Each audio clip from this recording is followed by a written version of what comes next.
Really hope my internet doesn't have problems.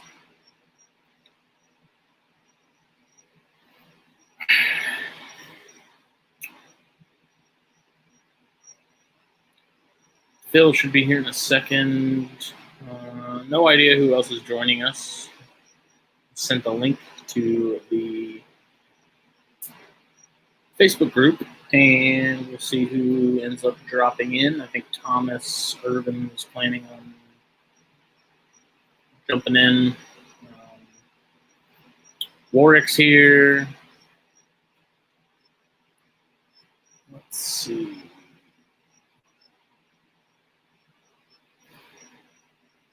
Yep.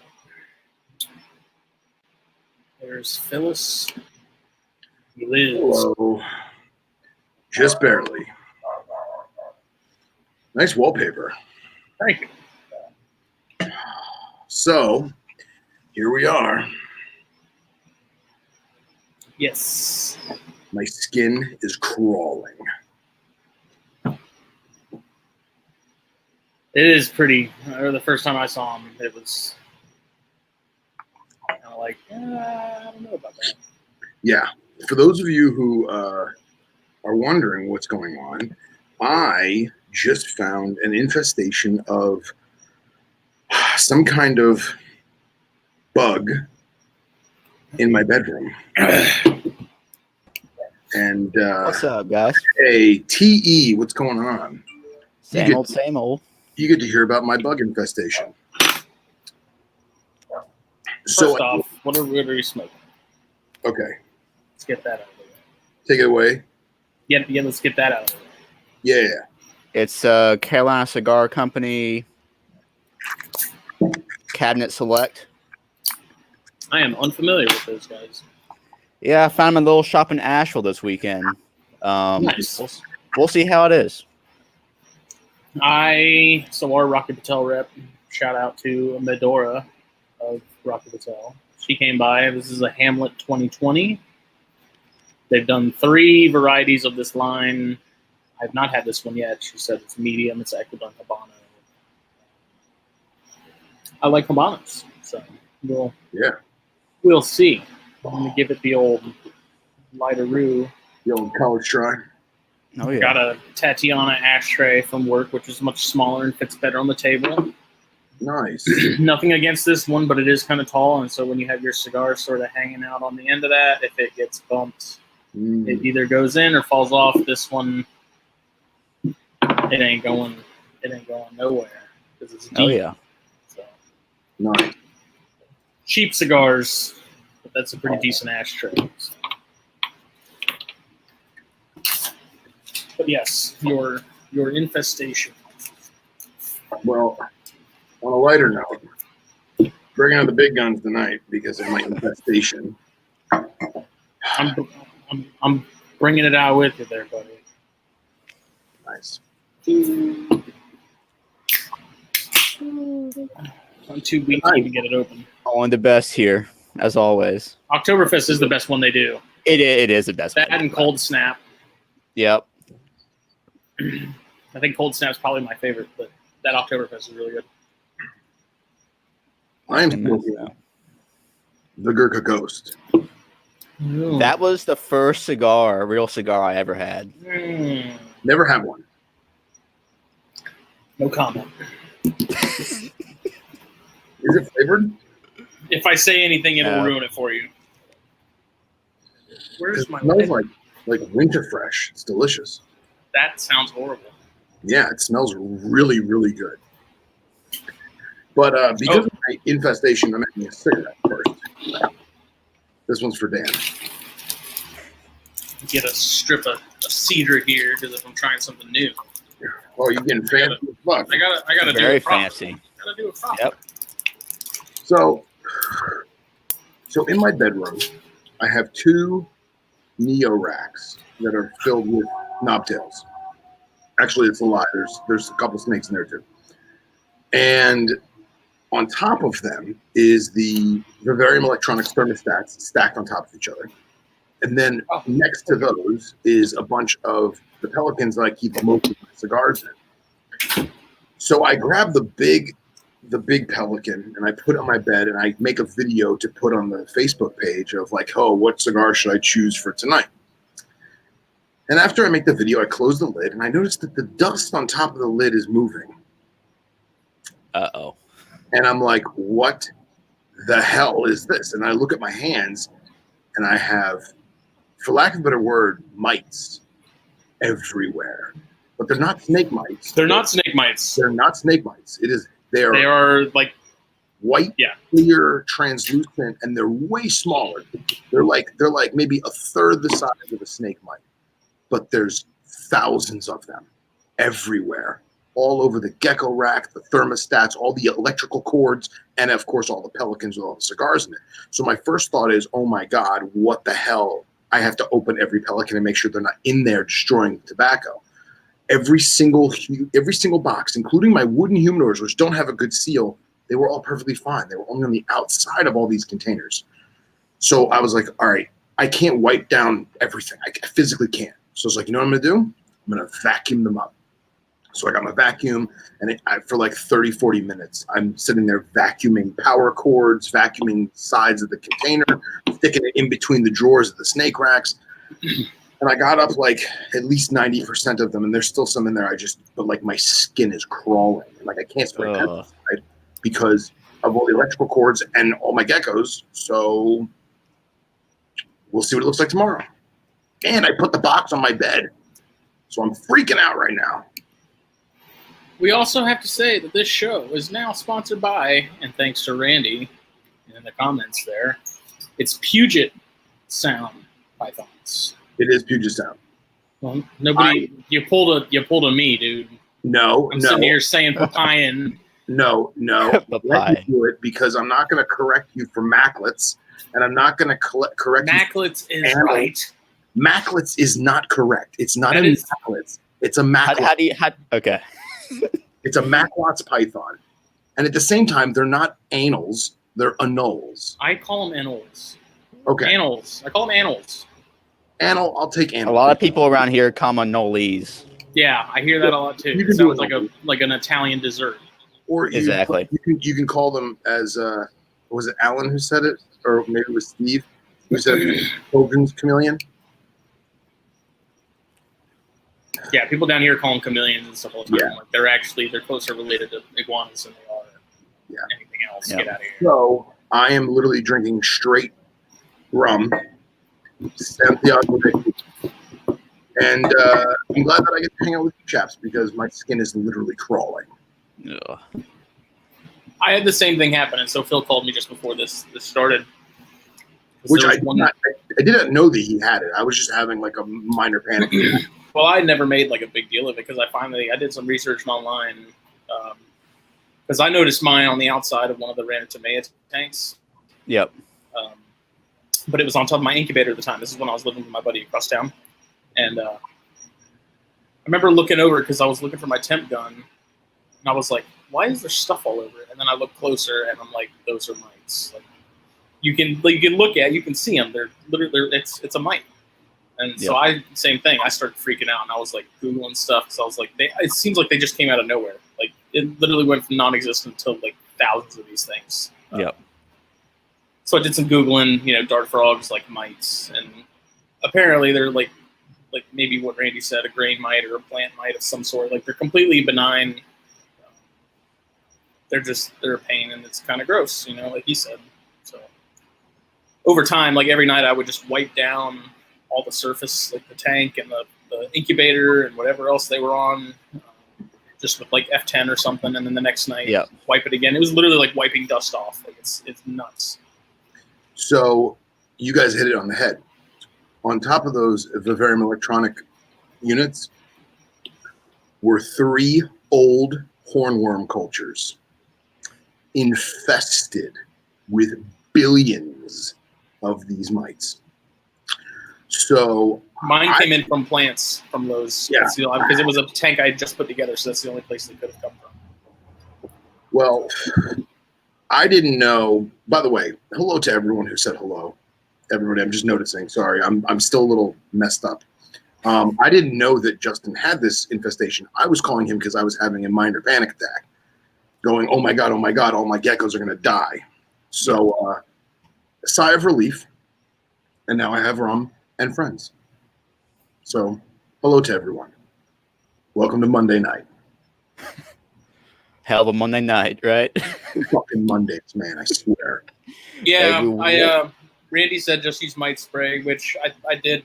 Now I think about it, it wasn't F10 that I was spraying. It was Frontline, and I just coated surfaces. But it's weird. Like they weren't anywhere else in the room. They were literally all just concentrated on that tank and the incubator. Yeah. Like they weren't spreading anywhere. It was weird, and so it took a couple weeks for them to be like completely gone.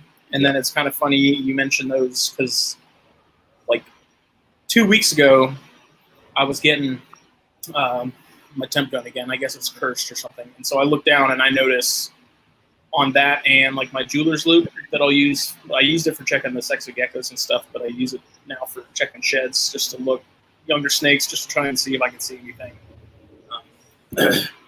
And I noticed there was a bunch of those crawling on my temp gun in that jeweler's loop. So I was like, well, what the hell?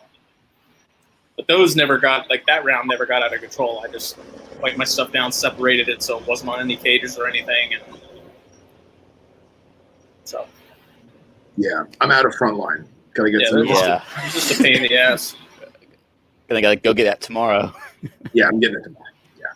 You guys have it locally to you? I have to order it on Amazon. No, I got a couple places I can get it locally, but. Oh, really? Yeah, I do too. Horrible. The pet supermarkets around me have them. I don't know about you. See, PetSmart doesn't carry them. Petco does, I think, but the nearest Petco to me is like a 45-minute drive. So I just order off Amazon, just bite the bullet. I've got Pet Supermarket, I got Petco, I got Petland, I got all kinds of crap by me. But here's the worst part. Guess what I'm doing Wednesday? What? Leaving to go to your wedding.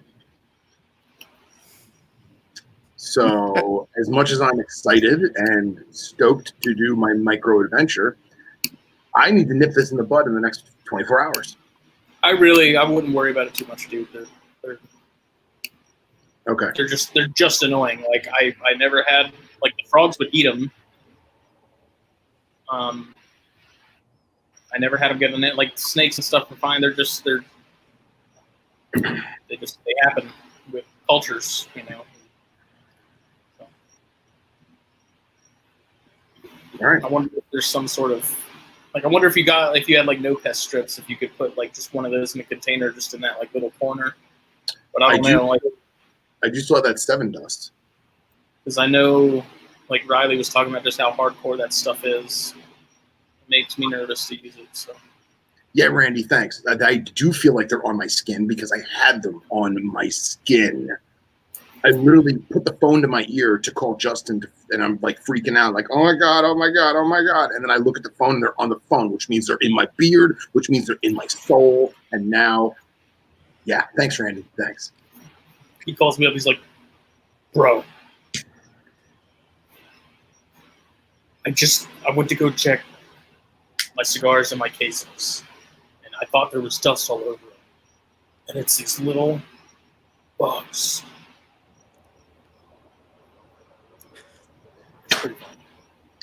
I was like, bro, like before you even mentioned it, like when you said it's dust but it's bugs, I was like, it's fine. It's just.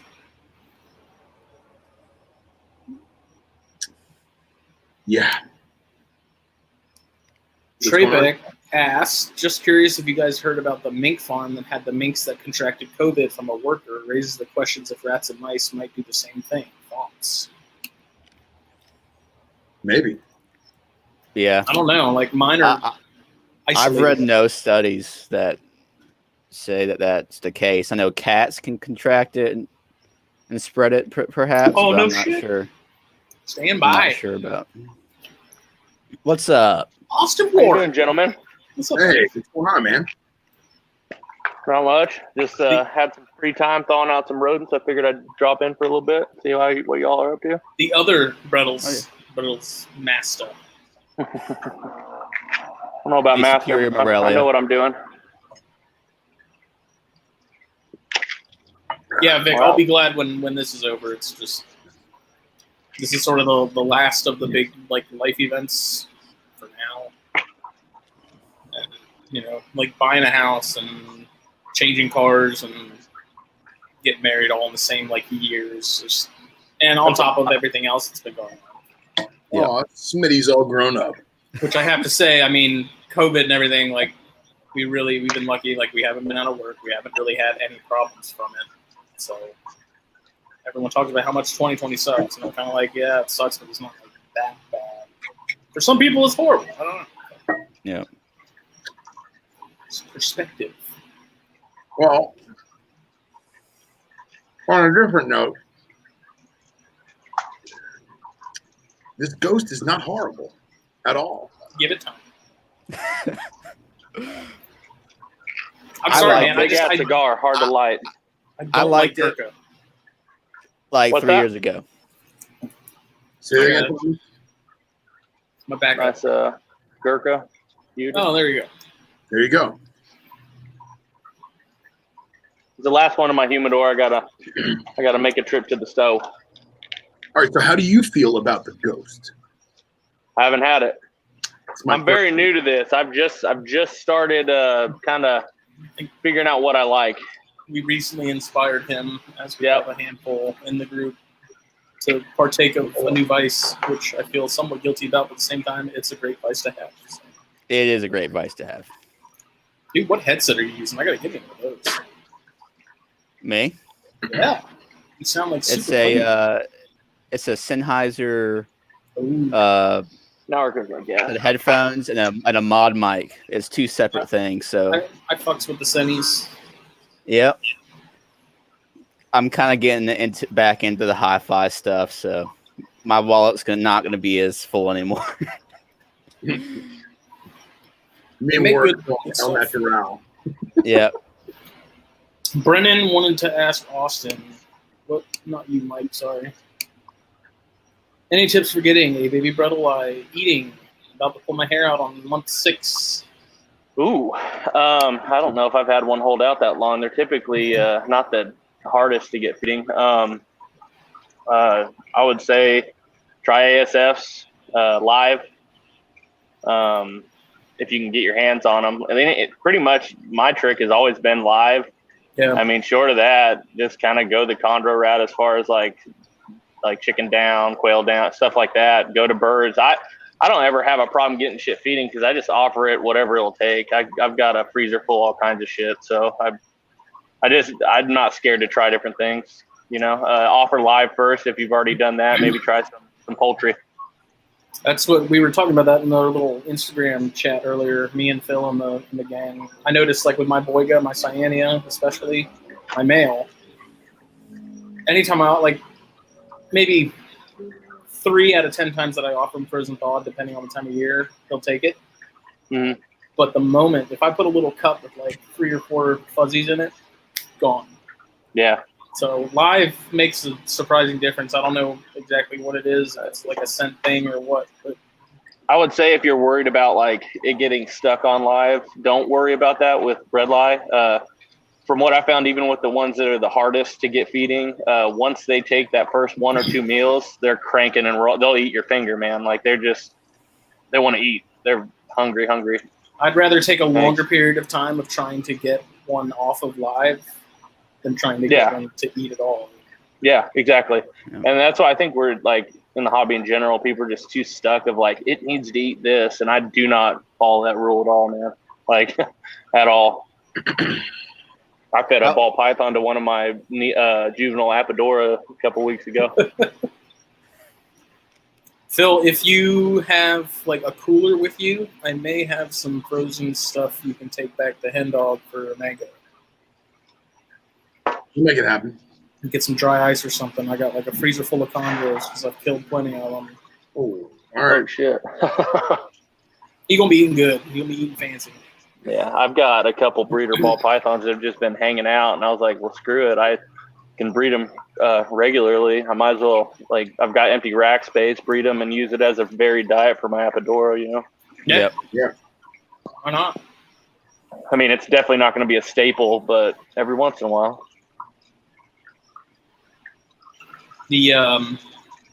speaking of chondros, just to reinforce how dumb these things are. So I have that mail from Phelan in my closet still. I walked in there to check on him, and me turning on the light and moving, he grabbed the puppy pad and wrapped it. I've had a Doom Rolls gravel water newspaper before. Couldn't get it out. It was full on food response. I mean, I did get it out eventually. I finally snapped out of it, but it took a bit. Yep. I had my Titter boa do the same thing. Thing is just like I didn't even do anything. Smart. I just I didn't even see him grab it or nothing. I just turned on the light and I looked and he's wrapped around the puppy pad. I'm like, are you really? And I actually had that happen with my chondro from Brahms. Last week I was feeding it, and I placed an RBI order and got some of those rodent tubs for the mice, the grow-out bins I was telling you about. And just to get free shipping, I had to add like $5 to the order. So I ordered some of those rubber tip forceps. And of course, I went to go feed those chondros last week, and that one completely bypassed the mouse and just grabbed the rubber end of those forceps, and I mean held on.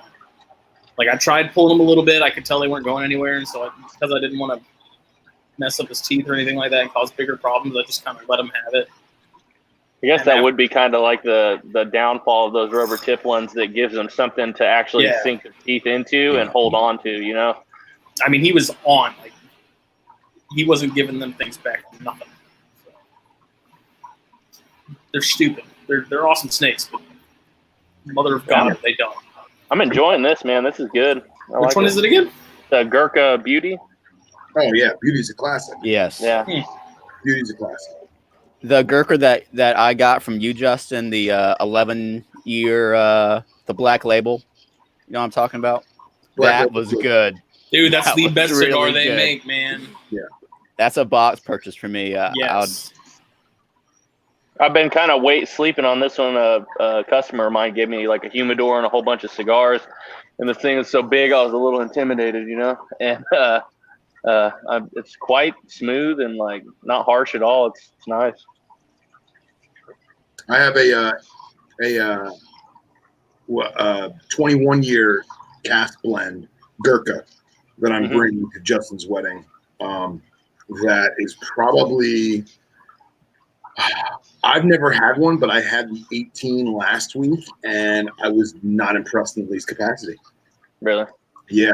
But, like, I'm a cask blend guy. Like, I love Gurkha cask blend, and that's one of the only Connecticut's I really enjoy that. And now I can't remember, with the tree. With the tree. Foundation, thank you. So, Foundation Connecticut's, I enjoy that, but I'm not a big Connecticut guy. But that one Gurkha cask blend, that shit's awesome. Yes. While we're on cigars, I recently got into the let me grab it here 1 second. The Pravada Cigar Club. Oh, you joined Pravada. Nice. Yep. So is that just like a monthly cigar club they send you? You guys got to talk to me like I don't know shit. So it's all good. You got it. It's like a monthly thing. It's like one of those man boxes, you know? Yes. Okay. I was looking at that actually tonight. Like, instead of having to go pick them out, I would like to just have someone send me shit so I can just try it, because what I would always do end up picking is out. I would get Justin to do that for you. Just tell Justin. I thought about hitting him up, but then I was like, I don't want to bug him. The dude's got so many plates spinning on the end of freaking sticks all the time. I don't want to bug him. Yeah, but you gotta. Yeah. What's funny is I was gonna be like, hey, I'll send you a couple $100. You just put a box together and ship them to me. Yep. That's what I did for Daytona, and every single cigar he picked was excellent. Yeah. Right on. I don't know that I've ever met either of y'all. It's nice to meet you. So nice to meet you. You too, man. I'm Phil. This is So yeah, the Justin's funny because he'll be back on in a minute. His internet probably took a shit. Yeah. Actually, he just texted me. It says, and so it begins, with a bunch of cursing emojis. So Justin, obviously, as a tobaccoist, he is asked every single day of his life, what do you like? What's a good cigar? Blah, blah, blah, blah, blah. It's horrible because it's like asking, what kind of shoes should I buy? Or what kind of color should I buy? Yeah. What It kind has of, to do with your palate, I guess, right? what kind of food should I eat? What right? kind of beer will I like? Right. Yeah. So, but what's funny is that for guys like me and Thomas, Justin has never failed me in a Yep. choice. Ever. Nope. Ever. Every single cigar I got from you, Justin, excellent. You want to know what my trick is? What? If I think it's good and worth the money, then I think you'll think it's good and worth the money. If I think Yeah, it's there you garbage go. and not worth it, I'm not going to recommend it. Yeah. Justin, I was just telling these guys that I need to send you a couple $100 and have you get me a box together. You can do it. We do mix and match. You need 20 or more, you get 20% off, man. Shipping's like an extra like $8. It's the way to do it, man. It's the way to do it. My internet's going to go in and out, I'm sure. So if I disappear again, it's because We'll be CenturyLink sucks. Big old balls, but I'll be back. Just gonna take So, since we're having a Gurkha kind of night, so this, I am not put off by this Ghost in the least capacity.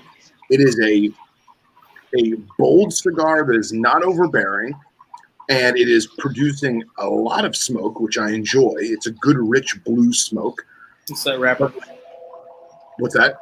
It's that wrapper. Yeah. But like Thomas said, I feel like I'm smoking pipe tobacco because the fucking thing just keeps going out. Mine's held pretty good. This one's held pretty good so far. All right, so now that I'm like past the first third, what were you guys gonna really say? About what? Yeah. About the Ghost? I haven't liked had it. one in a very long time. Yeah, me too. Okay. It's been like 4 years, 4 years. Okay. I've had their Gurkha Ghost Gold. That's probably one of the more recent ones that isn't one of those Black Label anniversaries. Cool. And that one is supposed to be Mexican San Andreas wrapper, like a Neanderthal. Mm-hmm. But I have a very hard time believing that because it looks completely different. Okay. I don't know. To me, like, Gurkha is just a mile wide and inch deep brand. Like, their portfolio is absolutely gigantic. Very few of their stuff is like consistent in terms of construction and burning and stuff like that. They've got a ton of brands that you can only get online that you can't find anywhere else. And like, I have people coming into work all the time asking for like War Pigs or whatever they're called, like Spec Ops, all the like ones they do for like CI and all those other companies and stuff. And it's, I mean, they're popular. Like, They're like people asking for they're them all the pretty time. mass market, right? They're, I mean, it's Yeah. Okay. But Well, prior to that 18-year aged one, yeah, it does. Prior to that 18-year aged one, I really hadn't had a bad Gurkha. well, when you're up here, you need to smoke one of those Black Labels. I don't know if I gave you one or not, but like that's like the Toro is like $15, but I think it's worth every penny. I mean, if I think it's worth $15, because like my threshold for cigars, like when you get into that $15 range, is like, would I rather smoke this or a Liga? Yeah. Like, that's the bar. And if it's good enough for me to want to go over, like, choose that over the Liga stuff, I think that's a pretty good sign. So That makes it better. That's like, yeah, Dan had one. Yeah, It's a Dan song. there you go. All right, so I'll grab one when I get up there. But we have the Robustos. The Robustos are only like $11.50 or $11.95. They're a little more Okay. reasonable. But, Yeah. Damn phone. Y'all drinking anything tonight? Oktoberfest. Santiago de Cuba. I'm drinking some Monkey Shoulder blended scotch. I got a That's bottle of one that of in my my freezer. Yeah, Nice. Thomas loves that shit. That's a good blended scotch. And Cox is currently hooked on the Liga L40s, which is the Lancero. Yeah. I'm typically more of a bourbon dude, but What's your go-to bourbon? WL Weller Special Reserve. I haven't had that. It's amazing. If you like bourbon, you'll like it. I'm It's a hard. Woodford guy. You're a what now? A Woodford guy. I like Woodford. Woodford's good. I I've like never Woodford. been disappointed with Woodford. Yeah. That Woodford Reserve double oaked is the best. I'll if you try the WL Weller and you tell me you don't like it, I'll say that you don't like bourbon. That's how good it is. Fair We'll enough. hunt down a bottle of that this weekend. Where are you located? Me? Yeah. I'm North Texas, just north of Dallas. Okay. Oh Did yeah. you guys ever get Pappy out there or no? No. Dude, I tell you, that's the Pappy 18 is the best bourbon I've ever had in my entire life. And I only had it in Louisville, and I paid $36 a glass, and I had 3 of them because I had. And it was worth it. It was worth every penny. A good bourbon's worth a lot. I'll pick bourbon over Irish whiskey, Scotch, any of that shit. Give me some good bourbon, man. Because you're American. Yeah, America. Fuck yeah. So I don't know. I've come to be more of a Scotch guy. Yeah. I liked Scotch a lot for a long time, and then my neighbor and I killed a whole bottle of it over in the course of like 3 hours, and I had a hangover that I would say is right there on the level of worst hangovers I've ever had in my life. And it took me a while to be able to drink it again, but I'm starting to do it again. No, speaking of Scotch, have you guys had the Talisker Storm? Nope. Talisker Storm, that is a fucking hell of a Scotch. Man, I'm cursing a lot tonight. My apologies, gentlemen. I'm a sailor. You don't bother me. Basil Hayden. Basil Hayden. You got some of that at the shop right now. Nice. But no, you guys, if you like Scotch, you got to try that Talisker Storm. That it's not too pricey and it's incredibly good. Well, see, the problem with me is like I one couple Christmases back, I bought a bottle of Ardbeg, which is that really peaty, like Islay, really peaty smoke. Like I don't like smoke. super peaty shit. Can't do it. Yeah, and now like even if I not. smell anything that smells like it, like Kentucky Fire Cures, it makes. I mean, I didn't get hungover or anything. I just drank so much that now when I smell it, I'm like, I don't really. Want Yeah. I don't feel like that's the move. I feel like the peatiness in Scotch is more so now than it ever has been. I feel like it's almost like I don't want to say it's like a hipster thing, but I I feel don't like mind a little bit of it. you know what I mean? Yeah. I'm okay Like with a touch. I feel like the 75-year-old Scotsman is not drinking a peaty Scotch, but No. a 5-year-old probably true. Yeah.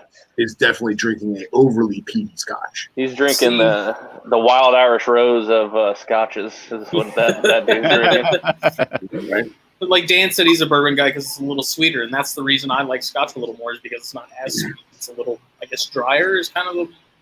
It's dry, definitely drier. Yeah, Yeah, and that's what got me into being able to drink whiskey. Period. Again, was like switching over to bourbon because my early 20s, I used to drink a lot of whiskey and got like same deal. Just drank too much, and you get burnt out on that shit sometimes. And, I mean, you are sailor. Yeah, your word. Yep. You them boys can drink. But yeah, the going back to Pappy, and someone who's a bourbon connoisseur is going to yell at me because I'm probably going to butcher this. But when I was in Louisville, we went to this one. There was a bar attached to the hotel. And you mix it with Coke. Yeah, right. Exactly. Yeah. Ew. And, Blasphemy. They had it.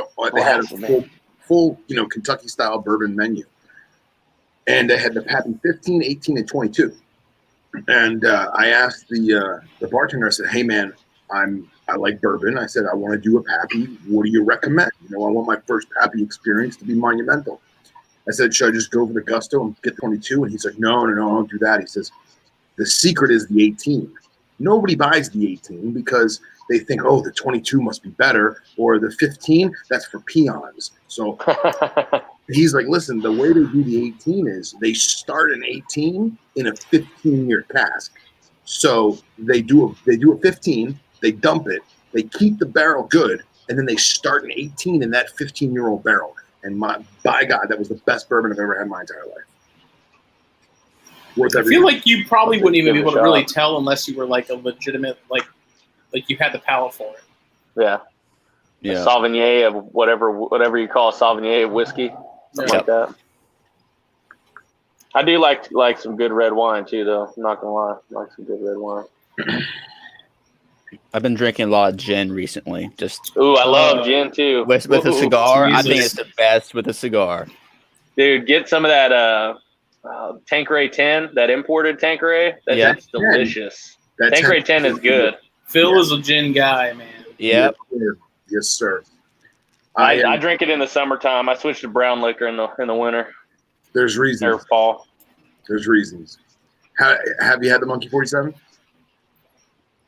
No. You got to do it. You got to just spend the money and just do it. No So mixer. you just send me a list with stuff I need to try. And Just I'll Monkey try. 47. That's it.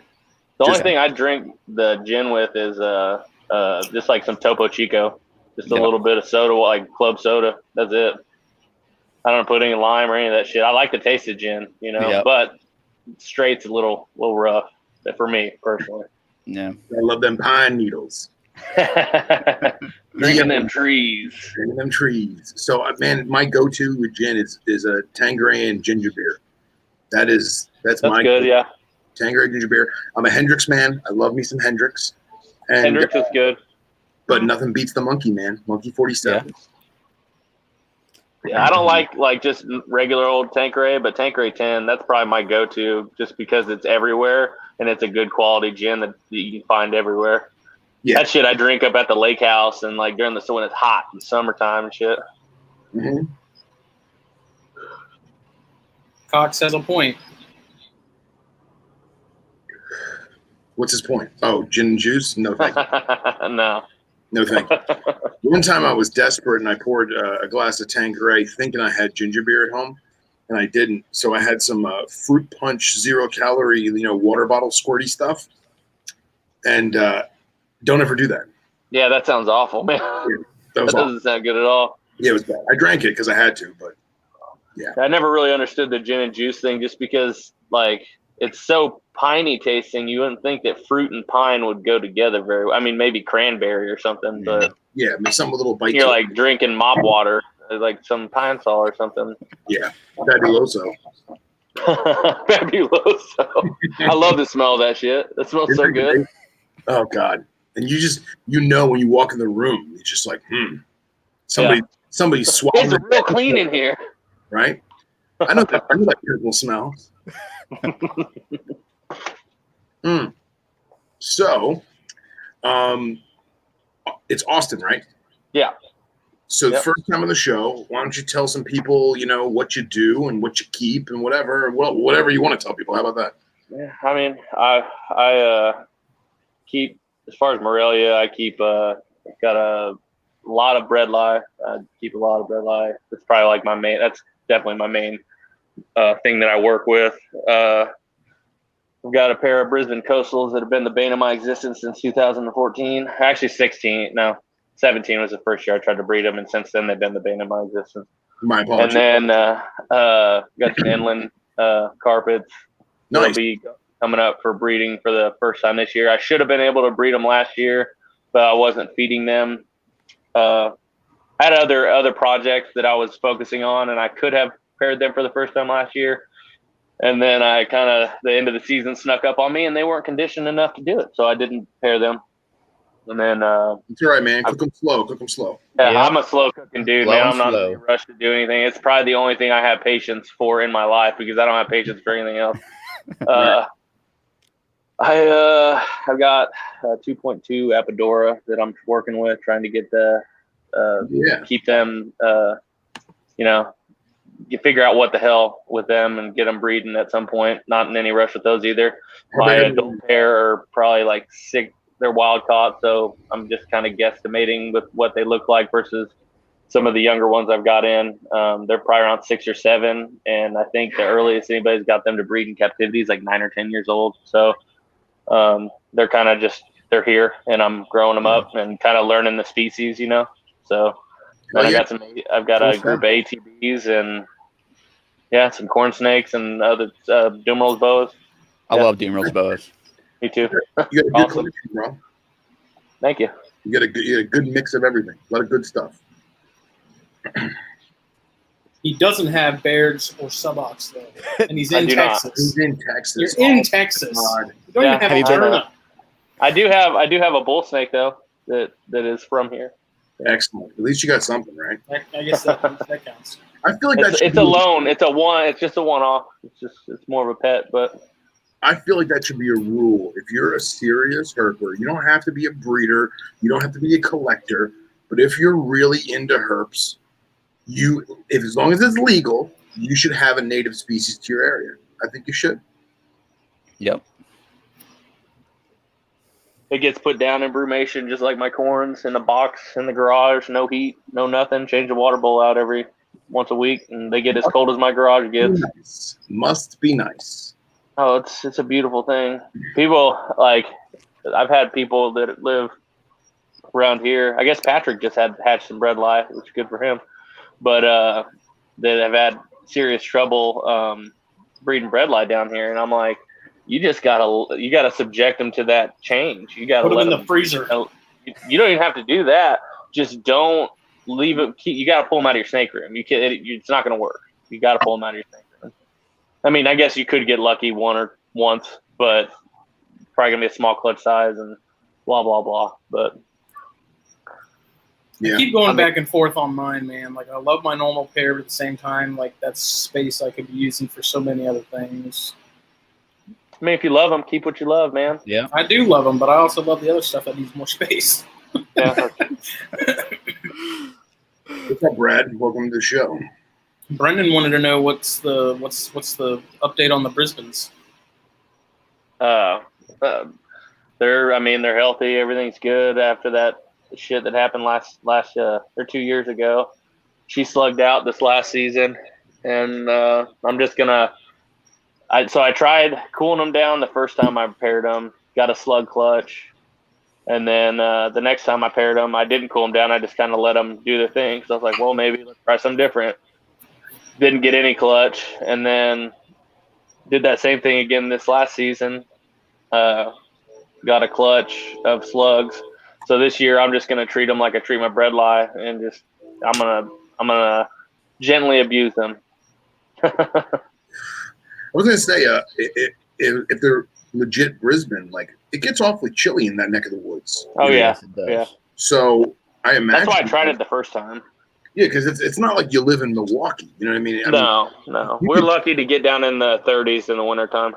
So then that's probably champion. You know, it's a perfect. I think it's very similar. Yeah, if it's in the garage, it's still protected from the elements. You know what I mean? Yeah. You're gonna get like wind chill and stuff like that per se. Well, and I run a very, very small, like ceramic, like oscillating heater in there just to kind of break the chill a little bit. Cool. The coldest it gets in the garage, the coldest I've recorded because I've got some just thermometers kind of in different places is 43 degrees, and that's the coldest. And that was like one night, and it was below freezing that night outside, so it stays in a decent. And then I allow everything to, or at least all the boas to come up during the day. They have at least between 6 and 8 hours of basking temperature during the day. So that's important to note whenever I'm talking about this. In case people don't understand that. I don't want people to think that, oh, he's just keeping his pythons at 40 degrees 24/7. You got to give them that bump. And you said you keep Amazons at the same thing? No. I've got a snake room, and I pull the bredli and the Brisbanes out, and they go into what I've babbed up these, like, I don't even know what size of tubs they are. I've run perches in them, just like wooden dowels that I've screwed in through the sides. Mm-hmm. They're probably like 2 foot tall by 3 foot long by 2 foot wide. And I cut a mesh hole in the top, and I epoxy mesh onto the top of the lid. And I run heat lamps during brumation. Everything else in the collection's got what do you call it? Radiant heat panels, but during brumation I run just straight up heat lamps. That's it. So do you run separate enclosures for brumation and then your main setups? Yeah. Okay. Absence makes the heart grow fonder, in my opinion. So I try not to winter them together if I can get away with it, if I've got the space. I've done it before that way. Separate enclosures and separate enclosures from their main. Two completely different ones. Yeah. Okay. So the ones in the snake room get moved out, and I built these like brumation enclosures that are like I made out of those tubs. They each have their own individual one, and I've got brumation station. Brumation station. I like that. And I've got to actually need to add a couple of those this season. My stuff's winded down. I shut everything down as far as food and during Halloween, so I'm kind of need to get on my game, clean the garage up a little bit, and get it ready for brumation. So cool, man. Very cool. So that's the nice thing. Read them chondros in the fall and winter. Yeah. I think my male got the job done because mine haven't been locking up the last like 2 days or so. They've definitely slowed down some. So. Yeah. And good morning, Scott. He's watching and commenting from the future, which is always interesting. From the land of everything that will kill you, including the freaking mammals. From the land down under. They have a venomous duck otter. They do. Dude, those are the cutest things in the world. They are. Platypi. Platypi. The babies are so cute. Surprisingly cute. Yes. Super cute. Now Cox wants to know if Austin slows down his feedings on Apodora in the winter. I do. Since they're an equatorial species. Yeah, I do. They'll probably honestly, they probably get like a. Yeah, I would say I slowed down. I don't stop, but I definitely slowed down. There's some seasonality to it for sure. I'm still kind of working out a routine with them, to be honest with you. Like I've been keeping them since I got my first one in 2017, but it's just I don't know. There's not a lot of shit out there about them, and so you kind of just have to keep them and figure it out as you're going, you know. So I've noticed it in the springtime whenever I'm like spraying them down. My male cruises, blow sperm plugs all over the place. So I think the whole wet and dry season thing's going to be playing a factor in their breeding. But right now I'm just keeping them and watching them because they're not old enough to even put together. I don't want to risk it. I'm not trying to. It would break my heart if something happened, man. It's probably my favorite species I keep, to be honest. Dude, everyone I've talked to that has them, like, is just absolutely smitten with them. Yeah, they're just interesting, and they're not super flashy. Like they've got that iridescence, and they're pretty when they're in the sun and stuff. But like in all reality, like it's just kind of like a green and taupe looking snake, you know. Like they look like they're made of clay. Like I think it's cool. Yeah, like, that's it's really cool. Yeah. It's really cool, but that like their looks is what people like draws people to them, but their intelligence is like that's what it is, man. It's the interaction, watching them. They're cool. Scott says he's looking at introducing his perennies. It's so scary. That's a whole nother thing, dude. That is. Yeah. Jeez. It's why Alan Stevens, who we had on THP 2 weeks ago, keeps sending pictures of little baby Ackies. He's like, Justin, this one's yours. I'm like, stop. That's always been something that I've kind of like went back and forth, but I just never like I think I could do a couple geckos. Like my daughter's got a gecko, and I wouldn't mind getting like a gecko species. But as far as like legged creatures, man, it's a whole nother level of care, dude. Yeah. And I don't have time for it. I work too much. Yeah. I just don't want to keep insects around. That too.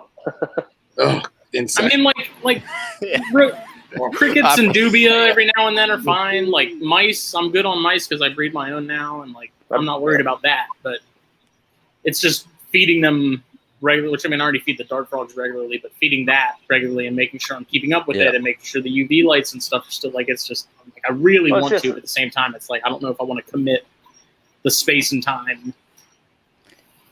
Like if you could really mess a lizard up with like if you miss a couple feedings or something like that, your snake's gonna be all right. You know, like, and that's like the thing that I struggle with. I'm like, oh, I'll feed tonight, and then I get home from work, and I'm like, I'll feed tomorrow night. It's not that big a deal, you know. Dude, I've done that so many times. 2 weeks later, I'm like, yeah, I think I'll do it today. Yeah, today's a day. Which I think that's kind of nice because when you cool everything down, sort of at the same time, like I'm getting to the point now where the last meals are going to be going into the rat snakes and the corns and stuff. That gives me time to that gives me time to bulk up on my mice and grow, like get my grow outs and get a nice, like get loaded up sort of for the spring. Get that freezer full. I've been keeping, I've had a pretty large ASF colony for like 6-7 years now. And, it's so nice, dude, to like just be able to go in and be like, oh, I've got a picky feeder. I'm gonna just what size? No, that's too small. Oh, that works right there. You know, it's just it makes the work of it like that. I don't know, man. It's definitely worth it. I actually really enjoy it. Like oddly enough, there's like something just so satisfying about having your own feeders and like you feed them whatever you want. Like, you know, you're after talking to control. Exactly, and like you know, we had that article in the last issue of the magazine where Kyle Vargas, Club King on Instagram, he talked about the stuff he feeds his feeders, and like it really has me interested in like anytime, because they're at my parents' house in like a shed outside in a barn sort of deal, and they're like 5 minutes from my house. But like anytime my mom has like old vegetables and stuff that she's about to throw out, I'm like, I pick through them and I'll put on that. I've been really big on. I found these little like hay bales or miniature hay bales that are probably about the size of a baseball, and they've got like 10 different grasses in them. That's cool. And I'll feed them those, and if you go to Lowe's, where do you get those? I found them at Walmart. They were like $6, but I looked at them on Amazon, and for a little thing that same size, it's like $20. So I don't know if it's something Walmart had and was getting rid of, or what. But I have to check that out, man. Yeah, if I find I'll send you a picture of the link to it.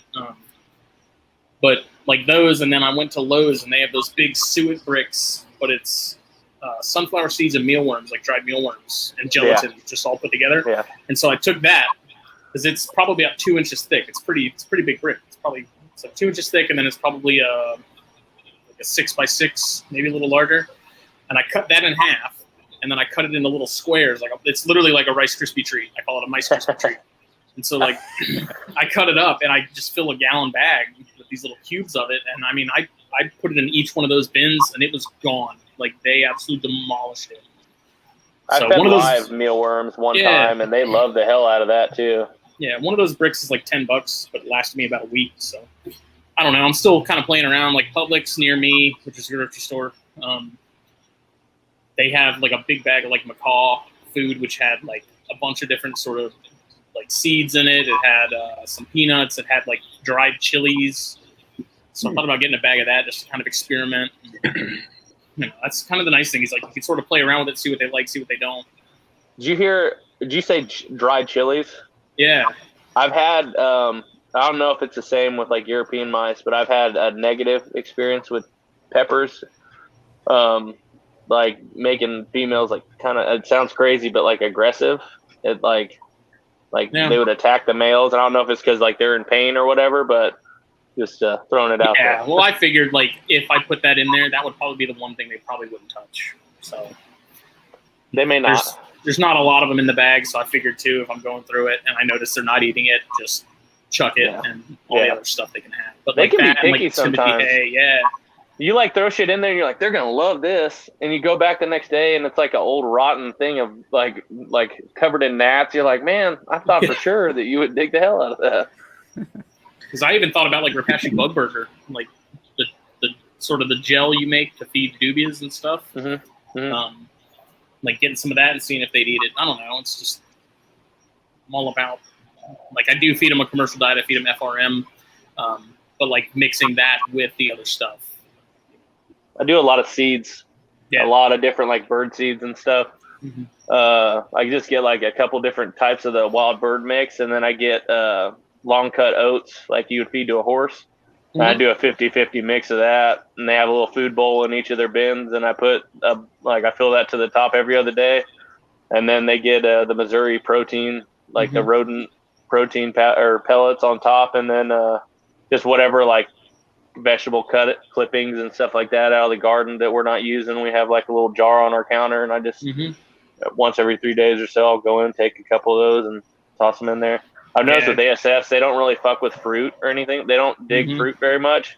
Then a lot of times I'll go out there and my kids will throw like a piece of banana that I didn't see or something, and the piece of banana is like sitting there on top. There's gnats all over it. The whole garage is like full of gnats and shit. They won't eat it. They won't touch it.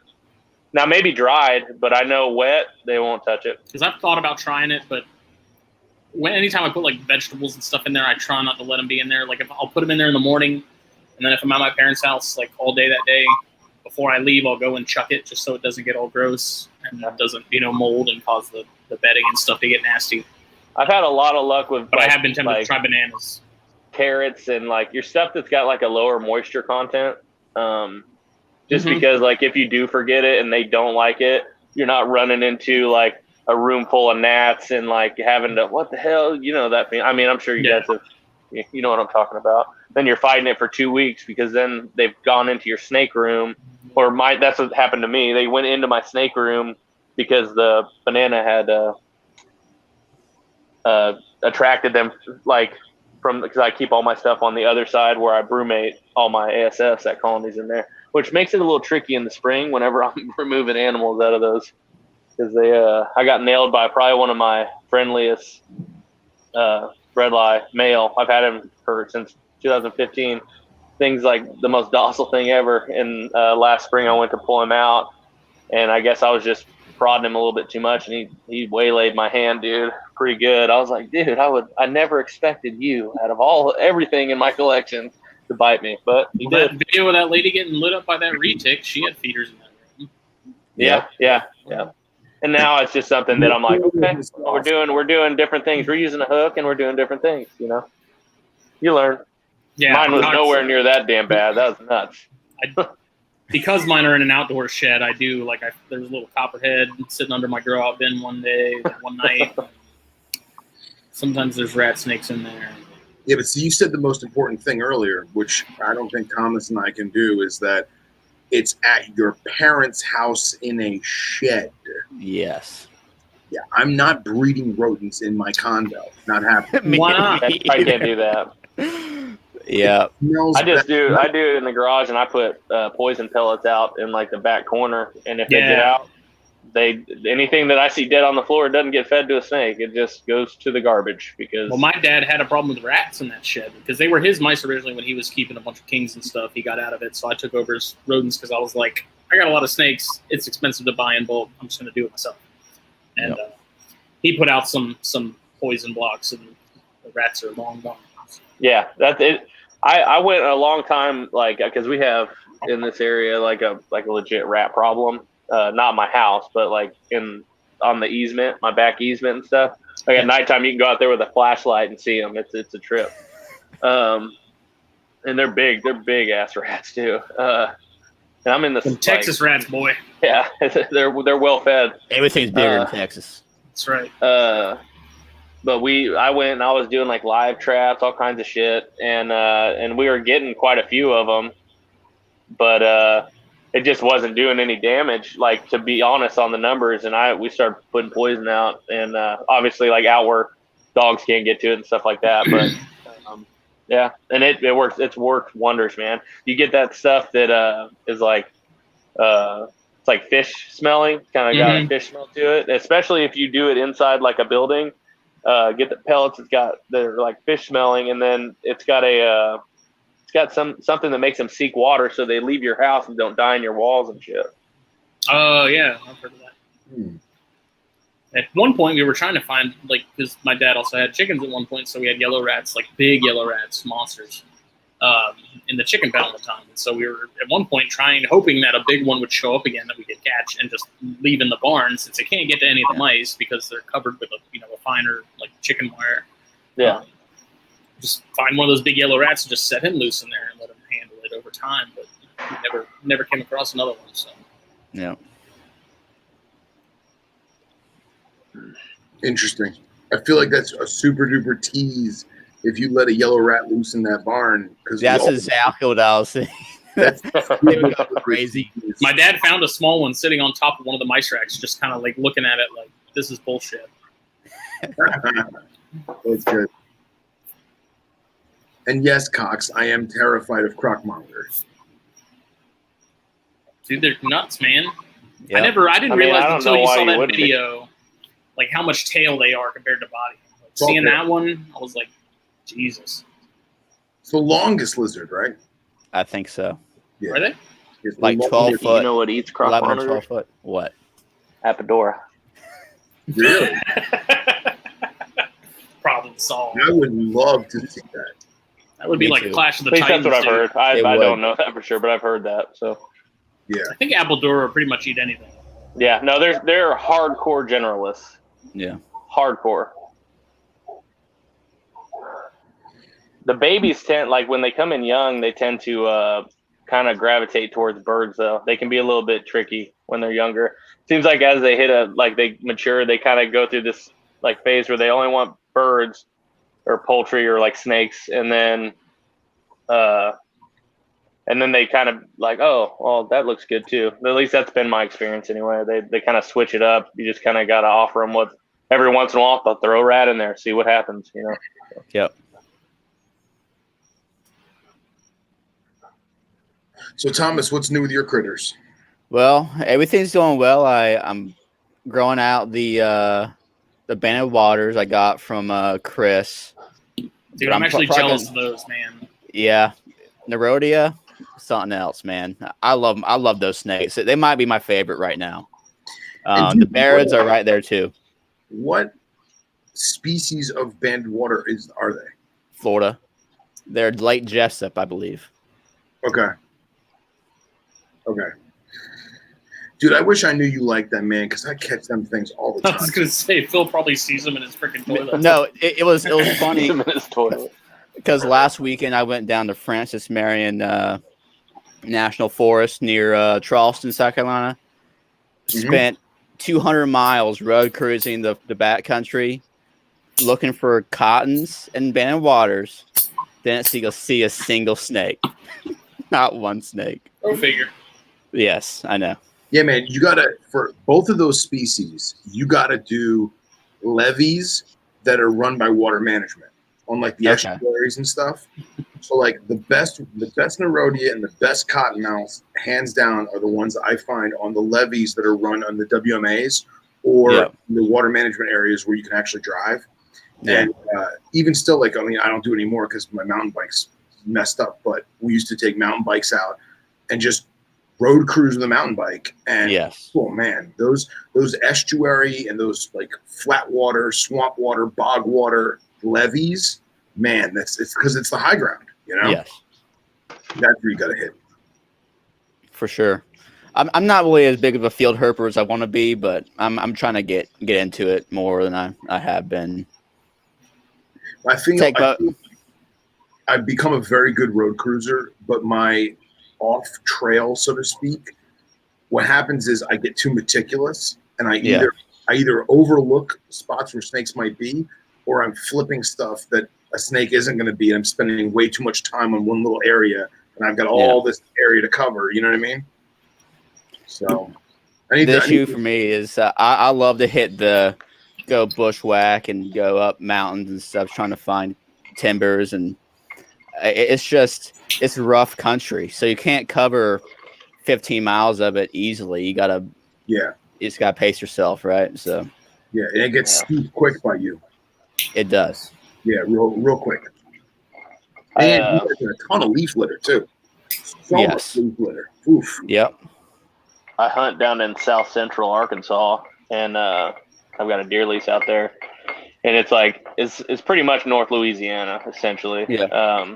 And you go down these sloughs, man, and there's freaking water moccasins, and they'll be sitting there, and you won't see them until they pop, and you see that white mouth. You're like, oh shit, I almost stepped on that. Yep. And they're like black, like as jet black as black can get, man. They're beautiful. And I always just like poke them and get out of here, or some other hunter comes by and shoots you. Exactly. That's the thing with that type of outdoorsman. Not everyone likes snakes like we do, and I just see so many just shot or purposely run over animals, and it's really sad. Yeah. It's part of the culture in some places, man. Like It where is. my lease is, the people talk about it like, and there ain't no amount of like what you say that's going to change their mind about it. It is what it is, and they kill snakes, and you just kind of got to do your best to be like, okay, you see one, you get it off the road, I mean, you're not changing the culture. Yeah. You're just not. That's just something I hope will kind of die out as the older folks stop going out, but I don't know. It's kind of a lot of people my age are like that too. So that's what I'm saying. I know guys that are my age that are out there hunting, and they have the same exact mentality as their granddad that's on that lease. And it's something that's taught, and if it's like a big thing in your family, then it's going to be a big thing to you. No matter how old you are. Yeah. Yep. I mean, for me, I'm kind of elitist as far as I don't consider you a true outdoorsman, like hunter, fisher, that sort of thing, unless you like at least don't kill the animals that you see out there that you're not going to eat. If you eat something, that's different. But I don't even mind like somebody hunting something during like a season and using the skin, like the hide. I really don't have a problem with that either because it's regulated. There's a reason there's a season and all that. I have no problem with that. Exactly. I mean, But yeah, just to go out there and shoot something just to kill it and then leave it, and yeah, it's stupid. Or take a picture of it and post it to your fucking Facebook. It's like, look at this snake I killed, yee, and it's just Yee yee. They Then all their buddies pipe up. Get it, like, oh, you like snakes, right? You like snakes, right? Oh yeah, look at this 8-foot Eastern Diamondback I chopped. Yeah, great. yeah. They've got. They're supposed to have some big ass rattlesnake. timbers. They're supposed to have some big ass timbers down on my lease, and people talk about them all the time. I've been on the lease for 5 years, and I go out there like actively looking for them, and I've never fucking seen one. And I'll come into the deer lease, like, oh, I just killed one 5 minutes ago on the road. I'm like, God damn, dude. Put some tin out. Yeah, I should. I may do that. I have a one of my reps for my work. He has his home butts up to a WMA up in North Florida. And the dude hunts literally every single day because he has quota permit for the WMA. So he walks from his yard like 400 yards into the WMA where he's got his tree stand all set up and everything. And he had sent me a picture. He's like, hey, man, you like snakes, right? Is this a rattlesnake? And he sent me a picture of a dusky. And I was like, yeah, man, that's this and that. He goes, oh, dude, they're everywhere. You got to come up. You got to do a little shooting, do a little snaking, blah, blah, blah. So he was one of those guys that just shot on sight. And now, honestly, like, I don't want to toot my own horn, but because I told him, like, look, man, they're really cool. They have a purpose in the world. Just leave them like poke it with the butt of your shotgun, and he's gonna haul ass. And now he sends me the craziest videos of him. Like, he doesn't shoot snakes anymore, but like, that's awesome. He sent me a picture. He sent me a video of him turkey hunting, and a dusky slithers over his foot. Oh shit. Finds a female that was like 1 or 2 feet away from him in the pine needles. They lock up, they copulate, and then I guess he like moves his shotgun to like slide them away from him, and the male freaks and is like, oh my god, but he's still in the female, so he starts dragging the female. And we're leaving. He's sitting there in like the turkey blind, like fully camoed out, and he's like, my morning was ruined, but I had to send you this. That's funny. Like, it's awesome, you know? I'm excited. I'm actually headed out to the lease this weekend. Got to go put some stands up and stuff. I love getting out in the woods, man. I'm not like it's this weekend's opening muzzleloading, so I'm gonna try to. Yeah. My dad's a big muzzleloader guy. Really, it's fun, man. You want to guarantee yourself some meat? Go during muzzleloading season because these inlines that they've got now, they're good for. I mean, you can get a good solid shot, 150 yards, scoped, but it depends, I guess, where you're at. But I like it because you get like one shot. Yeah, that's it. You get one shot. You better be good at it. But the deer aren't all on like high alert. They're not being pressured yet during that season. Yep. So like, if you want meat, that's when you go. So I am a traditional muzzleloader, and I can confidently say, thank God that I've never actually gotten a venue for a shot, because traditional muzzleloading is so goddamn hard. Is it like flintlock stuff? Is that what you're talking about? I do cap and ball, but it's a rifled barrel with a smooth round ball. Okay. Jesus, is it time for like the Battle of Gettysburg? I mean, technologically, you're kind of in that.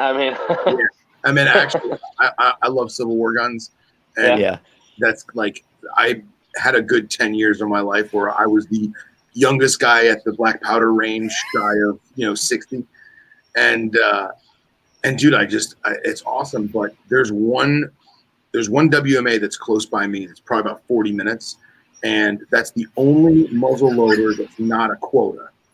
And what is so funny? That is true. That is very true. That is true. So there's only one WMA that's not quota, because the quota muzzle loaders are impossible, man. They're super hard to get because guys want first crack at it. And I went there about 5 years ago, the night before opening day, and I pull into the park. There's 2 entrances, north and south, and I pull into the park, and Fish and Wildlife is there, and the 2 Fish and Wildlife cops that hop out, they have like a road blocked off with their truck. They hop out, and I swear the kid couldn't have been more than 20 years old. And the young officer, comes up the window, shines a light in my face, and goes, "What are you doing? Oh, you're not in high school. What are you doing here?" I said, "Well," and you say, "How do you know?" I said, it's the day before muzzleloader opening day, so I'm going to go set up a camp. And it's like 9 o'clock at night. He goes, all right, well, just be careful because we got a lot of high school kids doing bonfires out here. So Jesus. I drove in, and in this particular WMA, it's a circuit. It's a circular circuit. And there's designated campsites, letters like A through P, okay, or A through M, whatever. So every single campsite, between all of them, I counted 76 tents and like 27 camper trailers. Good God. So at that point, that tells me that there's more humans than animals, and I'm out. So I literally turned around and I went home. And I've never they pushed all them deer out of those woods, bringing all that shit in there. Exactly. And half of them are kids doing bonfires and drinking underage and whatever. Smoking weed, devil's lettuce. Smoking the devil's Lettuce. So after that, I was like, you know what? Unless I can get a quota, I'm not going to muzzleload hunt anymore. I'm just not. Yeah. Yeah, I pay for a lease. It's not super expensive or anything like that, but I have to drive 5 hours to get there. But I kind of dig it because it's a change of scenery. Like I get out there and the topography is completely different than where I live. So it's like it's a really like a nice way to reset. You know, you get out there, breathe some of that fresh air, look at the stars. Yeah, I dig it, man. I'm excited to go this weekend. Yeah, rifle season started yesterday. Of course, where are you at? My tags never came in. I'm in Greenville, South Carolina. Okay. My mom lives in Randleman, North Carolina, just south of Greenville. Oh, yeah. Just south of Greenville, North Carolina. Yeah. My late mentor, he lived in Greenville. I actually helped him move from South Florida to Greenville, North Carolina. Yeah. And it was gorgeous up there, man. It's good high country. I like it. Yeah. Well, higher than most what I'm used to. First time I went out there, we went like on a hike, and dude, the amount of like just crazy fungus, like crazy mushrooms, just different, all kinds of different mushrooms, red ones and these like orange ones, and like just nuts, dude. I was like, man, everything out here looks like if you ate that, it would kill you. It looks like that you would die. So it was just interesting. I'd never seen anything like that. Well, it's like, did you guys watch the show on Netflix, Norseman? I've seen previews. I haven't watched it. It's fantastic. It's super duper dry humor. Like you're not going to burst out laughing, but it is hilarious. And obviously, it takes place in like 900 AD or whatever. And there's one scene where they have a bunch of slaves, and they're like, "Okay, and slave number 1, you eat the yellow mushroom. Did he die?" Well, no, he didn't die, but his face is turning purple and he's foaming at the mouth. All right, we'll check that one off the list. And slave number 2, you eat the purple mushroom. And he's like, it's like, that's literally how they figured that shit out back then. Yeah, that's insane, dude. That is insane. I mean, it makes sense. How else would you figure? I guess you could give it to animals, but yeah, I guess. Yeah. But then they can't communicate to you what the hell is happening. So yeah, true. Now, prior to Justin freezing, did anyone else think it was funny, make their own commentary in their mind of what his fiance is yelling at him about? I'm not gonna lie. It did cross my mind. I was like, oh, he's kind of looks like he's in trouble a little bit. Yeah, he muted his mic for a reason. I've been married for 11 years. I know what trouble looks like. So Ryan Cox says that he's used to rifle season being in November, and he's in Tennessee. He's in Kentucky, excuse me. And it is interesting how like the country's seasons are all just slightly off. Yeah. Mine's for down here in Texas. Mine's the first weekend in November, and then where I hunt out in Arkansas, it's the second weekend in November. So really, for modern gun, I could hunt like here and then go hunt there, and I can extend my season. I have to buy an out-of-state license, which is like $350, but at least you can still take big game with an out-of-state license. Arkansas is one of those cool states that allow an out-of-stater to do it. I mean, they make you pay for it, but there's some states it's just not an option or say very competitive quota system that I mean apply. Unless you have a lot of money and a lot of patience. Yeah, you know what I mean. Are you hunting whitetail out there or muleys? Yeah, it's whitetail. There ain't any muleys. I know that northern Arkansas, actually, there's a zone that's got an elk season because they've reestablished a population of elk out there, which is a trip, man. It's awesome because it's native range, but it's crazy. It's awesome that they've got them up established enough to be like hunted, which means they're well established. Ryan I Cox. look forward to the day. What's that, Thomas? So I look forward to the day that all these big megafauna, the bison, moose, elk, are all reestablished in their historic native ranges. Because it's crazy that there used to be bison herds in Charleston, South Carolina. Like that stuff kind of it's crazy, trip, man. Yeah. I mean, elk went. I think I'm pretty sure that elk were native as far as Virginia at one point. Yep. There were elk in Virginia. Yep. So, and now when you hear elk, you think Western states. Only Western states. Exactly. You know? Yeah, you guys listen to Meat Eater at all? I love Meat Eater. I love Meat Eater's my jam, dude. I love Meat Eater. So I've met Steve a couple times out in Vegas. Oh, really? At conventions, yeah. I mean, he don't know who That's awesome. I shook his hand for Christ's sake. Yeah. But I always remember that one time that he had the caribou biologist on talking about how, this was maybe 2 years ago, talking about how the lower 48 has a population of caribou. And I guess at the time there was only like 11 left. They're gone now, I think. I think that's what he said a couple episodes ago, that population doesn't even exist anymore. It's gone. It's done. Yeah, it's gone. They're all in Canada. That's as south as they get is Canada. That sucks. Yeah, because it was a particular species of alpine where they only ate tree lichen. Yeah. Damn, what a shame. And I guess they said that they were tracking them, and something about like roadkill was the major cause. It was like highway truckers just running them over.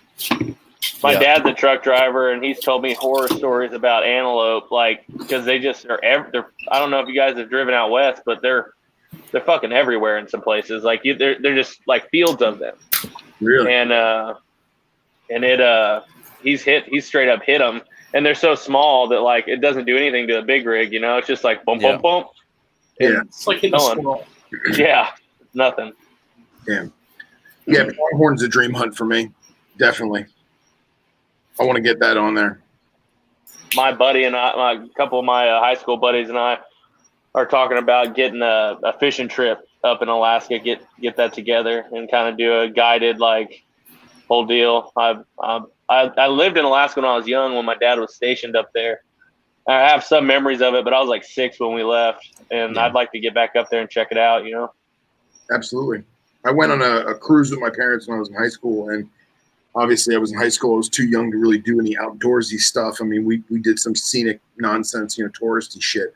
But yeah, man, I'm dying to go back to Alaska, and I really just want to hit big sky country, man. I want to do North Dakota. I want to do Montana. You know, Wyoming. I lived in Utah and Idaho for a good grip of my like early teens, and we used to do like elk drives down the mountain, like the hunters would be stationed down at the bottom of the mountain, and you'd be like running down the sides of these mountains, billy goating and stuff. Wow! And like pushing them down the mountain to the dudes on the other side of the tree line that had muzzle loaders. That was a trip. Crazy to do. I didn't ever hunt, but I was part of the drive. Yep. That's crazy.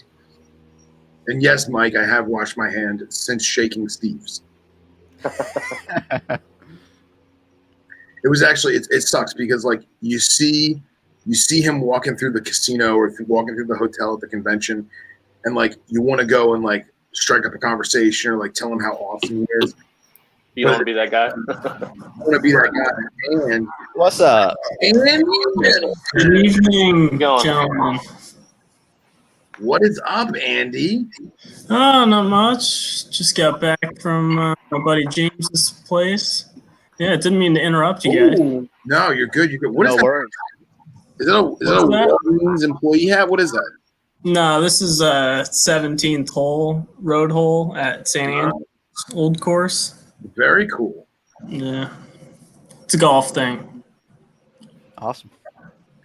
Andy, what are you smoking? I don't know if I should show it on camera or not. No, you're good. Rhetorical. We can preface it by saying it's not crack. This is true. This is true. Ryan Cox says, "Ooh, who let the hipster in the room?" Oh, God. I woke up late for work. I couldn't shower, so I just threw a hat on before I went to work. And yeah, that's my story about that. It's a bold strategy, Cotton. Let's see if it works out for him. Well, here's to Andy not getting his hair done. Yeah. Getting his hair did. Appreciate Yeah, that. Digging the stash, man. yeah, man. Dude, I've just Got let like it go. that Wario thing going on. Well, yeah, dude. What happened is I misplaced my, shaving utensils and just haven't gone out. And As you can see, none of us care. I was going to say, I think I misplaced mine about 8 years ago. Yeah, I'm right there with you. Wait. Austin has a beard? I thought that was just shadow. No, let me show you. I was joking. I was joking. Come on now. There it is. Right here. Look at that man. That's a good beard. Is he got a ginger beard? Jeez, I'm the only one without a beard here. It's easy to fix. Yeah. It's true. Give up. You simply don't do anything. Yep. Yeah, but see, Andy's got a respectable job where he has to look attractively groomed, you know? Yeah, I might go through like a weird, stage for like a couple of years or so. So I first met Andy at Southeast Carpet Fest this past February, right? This is true. A week later, he FaceTimes me because we had bullshit on something, and he's in a full suit, all prim and proper, in the city, and like going to the subway or whatever. And I'm like, this is not the guy I saw last week. What is this? It was phenomenal. It was adorable. Yeah. Oh, Justin's frozen again. Yeah. Man, Justin just can't get a break. You're not Finish. That's older. That's older. Oh, there it is. Time to get another bottle. Right. Andy, what are you drinking? What's that? What are you drinking? I got nothing right now. I literally just walked in the door and I saw this link posted in the Snakes and Stogies group, and I got super excited. So I just did it. But yeah, I still getting situated. Yeah. Are you home or are you at the collection? No, I'm home right now. Okay. Yeah, there earlier, just for a little bit, stopped in, and I had to go to my buddy James Opal's place.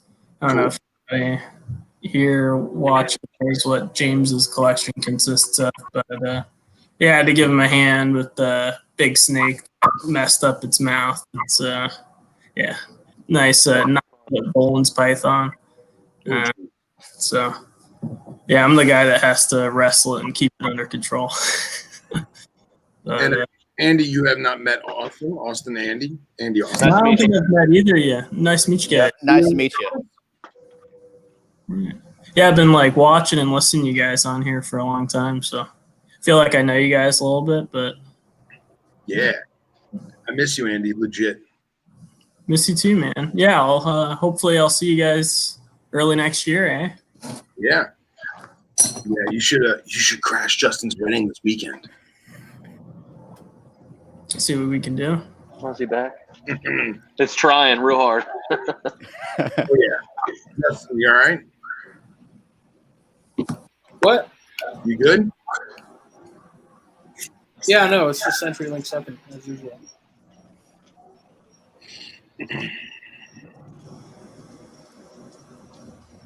Little cigar update here. This thing's kind of coming apart on me. This last little nub. The Grizzly Ghost is doing well as long as I keep it lit. It's actually Yes. I would probably buy another one as a control. You know. Yeah. I mean, I always try to smoke at least 2 or 3 of the same blend just to kind of actually get a good idea of what it is. Now, are you meticulous in making sure it's not from the same box? No, I'm not that particular. Okay. Neither am I, but I do the same thing. Austin, what have you smoked so far on your new tobacco journey? Oh, it's been kind of. I've got pictures because my memory fucking sucks. Well, what stands out in your mind? How about that? What's that? What stands out in your mind? Man, I smoked a lot of pipe tobacco for a while, and I had a acid Cuba Maduro that I really enjoyed, like a lot. It kind of reminded me of that. Let's see. What's it? And I don't. If I move my phone, I'm gonna go out of it. I've got pictures of them, man. My memory sucks. Next time I'm on, I'll give you. I'm gonna have a list together. I kind of just jumped on, so Yeah, man. Or at least what we got to start doing is we post a lot of snakes in the Facebook group, but we got to start posting some reviews of some sticks too. You know. Yeah, I've been posting. I've got a couple of them that I smoked that I posted on there. I just can't remember what the hell they were. Yeah, I started keeping a little cigar notebook that I put all my labels in, and put a couple notes in, and that really helped. And it's nice to also look back 4 years ago and kind of see what I was smoking at that point. Sure. I have to do that. You got to get for those of you who don't have it, there's a free app called Cigar Scanner, and it actually has like over 13,000 bands that you can, in their registry. And let's get a cigar that you don't know the band, or it's an off-brand, or it's a house blend or whatever. You can take a picture of the stick, and as long as it's the stick picture is in their parameters, it'll search the database for you and help you find what it is. And if it doesn't have it in the database, they have like a team of dudes who are like a cigar aficionados who can help you figure out what you're smoking. But it's awesome because it has a journal concept. So you have 3 lists. You basically have your journal of whatever you want. You have like a story mode on your Facebook feed, and then you also have a wish list. So I think it's extremely helpful because if I own the cigar, or if I own the cigar, I put it in my journal. If I've reviewed it, that reminds me that I obviously smoked it, and then I have my wish list, which is all the stuff I intend to buy. Because I'll go into a shop and I'll be like, man, I don't remember what I wanted to try or what I wanted to buy, and I'll consult the wish list, and I'm in business. The app's a little slow and laggy, and it crashes a lot, but it's a brilliant app. So like when it works, it's phenomenal. And I would say it works probably 70% of the time. Yeah, 70% of the time, all the time. All the time. So Andy, Mike wants to know if you got your focus cube. What's that? Mike Cubbins wants to know if you got your focus cube.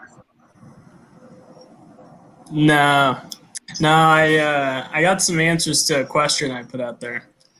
But yeah, I'm thinking about getting some for some diamond pythons, and I know a buddy of mine's getting some specs, or he's getting like a custom build for some smaller cages for like neonate chondros and what have you. So I'd like to like get his specs and whatnot because he, got a couple modifications done. So I might do that, but I want to get my diamond pythons and some bigger caging. I'm about to drop them down for the winter, and once they come back up and they start getting fed in the spring, I just think they're going to be putting on more size. They're almost 3 years old now, and they're in by 2x2 by 18s. And I want to get a basking bulb on them. So but I'll get that done after the winter. Cool. That's all I got to say about focused cubes. I usually see a big jump in Morelia size.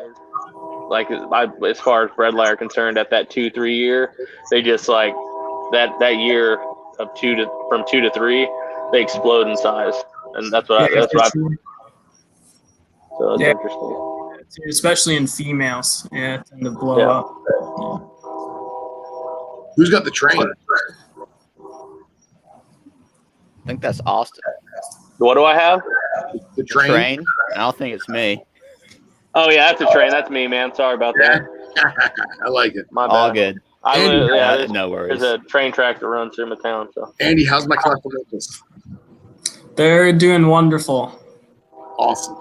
Yeah, they're doing awesome. I've been increasing their feed, dude, and they're getting big quick. Good. The male's probably 5 foot now. I think the bigger he's getting, the more confident he's getting, which is pretty cool to watch. But I know once he's a little bit bigger in a couple of years, seeing his confidence isn't going to be the funnest thing to look at in the world. But Does he test you at all? They're doing awesome. What's that? Does he test you at all or no? No, not really. What he's starting to do, I put the hook in, tap him on the head. What he's starting to do is bite the hook, and not in like a food response way. It's in a defensive bite, but it's a quick reaction when he shoots out the hide a little bit. And once I get him out, he's good until you go and put him in the trash can, and then I don't know, he just shoots up. Does he ride the rim at all or no? A little bit, but he tends to wrap around the lid or under the the perimeter. Inner rim of the can. Exactly. They get under the rim, and then it's a pain in the ass. And you got to grab them by the end of the tail, and then their head's probably swinging around once you tickle them a little bit down there, and just not good. But I've got the technique down now, I think, of getting them in fairly easily. So cool, man. Glad to hear it. But they're doing awesome. I'm enjoying them. They're up a little. The female is coming up on 2 years. The male is probably 3.5, 3. Okay. Yeah. Cool, man. I'm finishing up the male's cage, and that thing's going to be awesome. My buddy James is working on it, and I don't know if anybody's seen pictures of his chondro cages and collection. I could probably put it on the screen or something.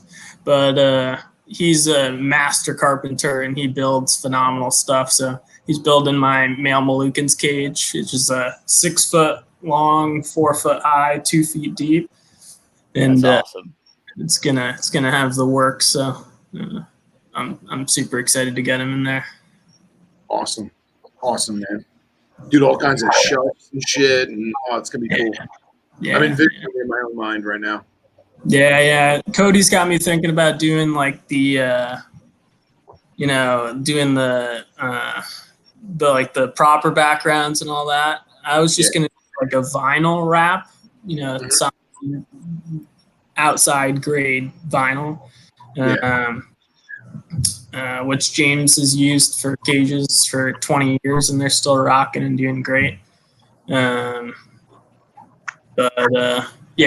then James has tons of wood and whatnot in his shop, so the perching options and whatnot are endless. And I'm gonna do an insulated hide, and that's heated. And it's because I'm probably gonna put them up in my the room that I have the diamonds in, so they're gonna need supplemental at night. I'm dropping them. So on one of the shelves, I have a big heat panel underneath. I don't know if does anybody know who the Chondro Dream is? Well, it was Dream's heat panel. It's a little cool side note. And that's what I'm going to use under the shelf. That'll be above its hide, so it can heat it during the evening once I'm dropping the diamonds down to 55 and what have you. The scrubs respond well to, or the male responds well to like wide temperature swings. So I think they're gonna do great in it. So, and they're from the video footage that I've seen, they tend to be more on the coasts and whatnot, at least in Saram and whatnot. There's males seen combating on rock faces, and you can see the beach in the background. So I thought that was pretty interesting in how they're using their island. But I think they're using a lot on the coast there, for the most part. I'm trying to find it right now. There's a company that I want to say it's like Pet Backdrops or something. I'm trying to find it, but they basically make a adhesive vinyl background, much like you would buy at the pet shop to put on the back of your fish tank. Mm-hmm. But it's adhesive, and they're form cut to the exact size dimensions that you need, and they even have specific ones for Neodesha and Vision cages. So if you have like a 211 Vision, you can buy your picture or download or upload your picture that's your photo of your background, however you want to do it, and your landscape that you took on your vacation or or whatever, and use it as a vinyl decal, and it's UV resistant. So it's basically the inside of the cage has the sticker, and then it's a nice picture of whatever you want. I'm trying to find it though, and I seem like I can. I know petbackdrops.com has a lot of cool stuff. Excuse me. And like they have, I think it's petbackdrops.com. Yeah, it's kick ass. All kinds of stuff. I wish Justin's computer Gotta look that up. He's back. Justin, if I screen share something, or you think you're up to doing it, or do you want to not do it because we're crashing so much? I think. I mean, you can try it. Oh, there it is. I thought he was frozen.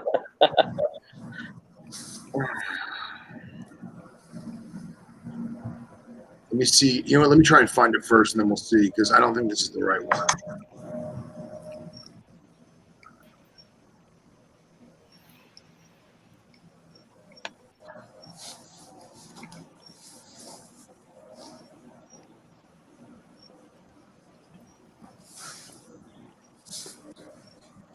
All right, so let me do this real quick. All right, jungle or desert, guys? Pick it. Jungle. Jungle.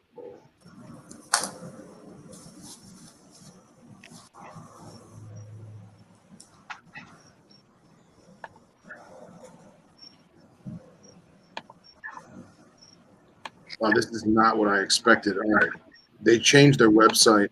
To be honest, I don't even know if this is the right people, but essentially what you're doing is something like this.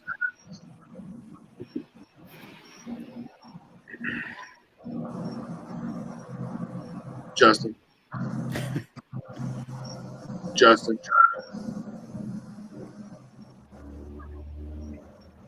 No.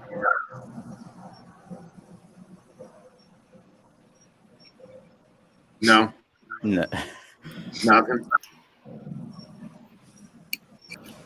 Oh, there we go. There we go. So yeah, so basically you can upload, and again, I'm not quite sure if this is the exact website, but you can upload your own picture or you can choose theirs.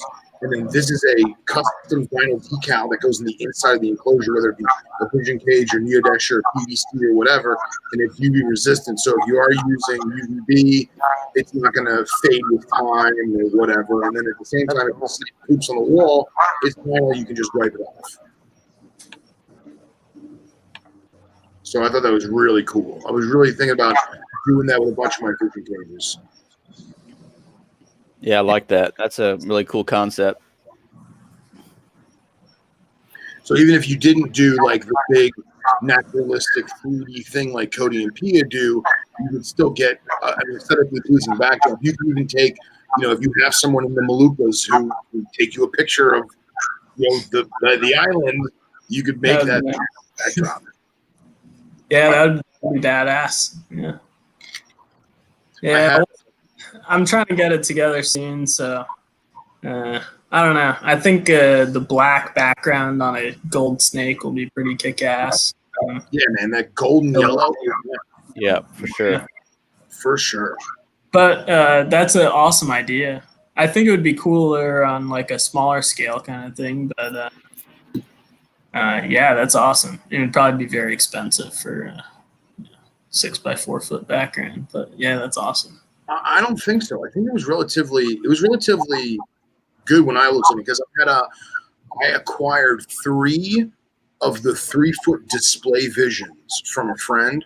So that's 30-inch tall, 3-foot wide, and 24-inch deep.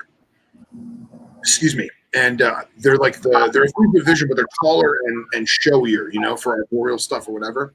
Yep.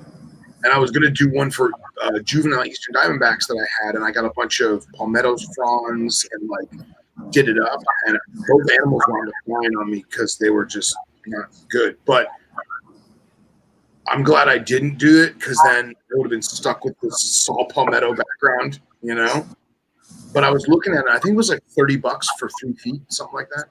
Oh, that's not bad at all. That's not too bad at all. Yeah, it wasn't. Yeah, I thought it would have been a lot worse. Yeah, it was my picture that I took is when I sent them to get the appraisal or whatever. And it was my picture of Port St. Lucie, Florida in the saw palmettos. So I'm sure you could have gotten something cool for it regardless if you got the background. Yeah. Put a yellow rat snake or something in there.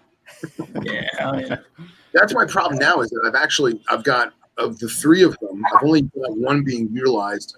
It has the adult cynodon, the dog-tooth cat snake, and the other two are empty. And I think the middle one, because there's three, I think the middle one, I think I'm going to have Kyle Vargas send me a picture of Franklin Mountain, because I have a Lepidus clobberi from Franklin Mountain, and I think I might get all the white stones and the rocks and plant some live succulents in there and really do it up for that snake.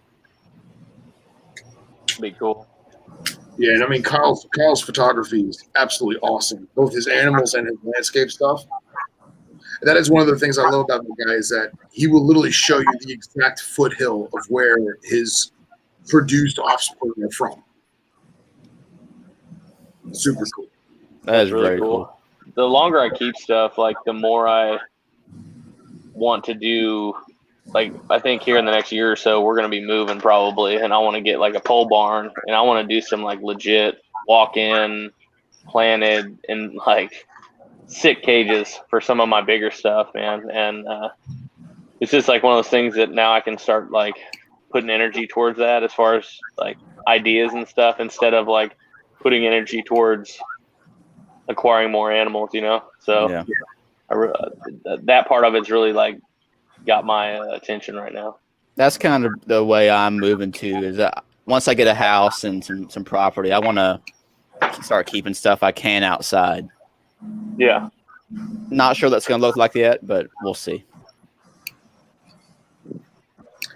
Casey Cannon asks, has Austin had a chance to talk Apodora yet? Mr. Cannon, you are slightly late to the party.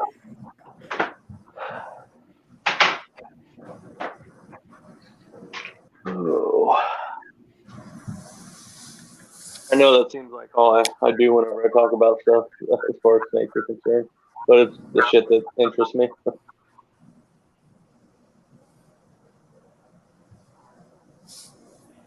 Sorry, guys, I'm just trying to catch up on the comments here because Justin keeps fading in and out.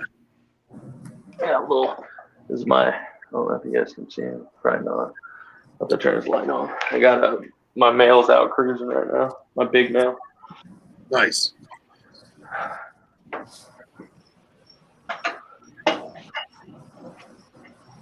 Justin, we got to get you like a Wi-Fi router booster or whatever. My neighbor just got one of those, and she says it works like crazy. Do you hear that, Justin? Can you guys hear me at all? Yeah. Heard that. That's a pretty snake. Because y'all are like in and out a lot. That's my big boy. How big is he? He's 12 plus, somewhere around there. Oh yeah. Nice.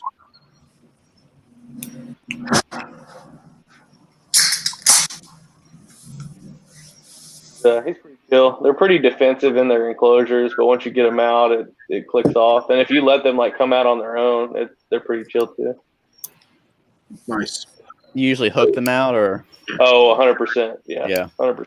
You gotta. They're powerful, man. I've never held anything as strong as they are. They're legit. Something you got to respect when you're messing with it for sure. And you don't necessarily hook them. You drag them out by the hook and then put them in. Yeah, they're too heavy to like legit like lift up. I tap them on the head, kind of give them a little like, hey, what's up? I'm here.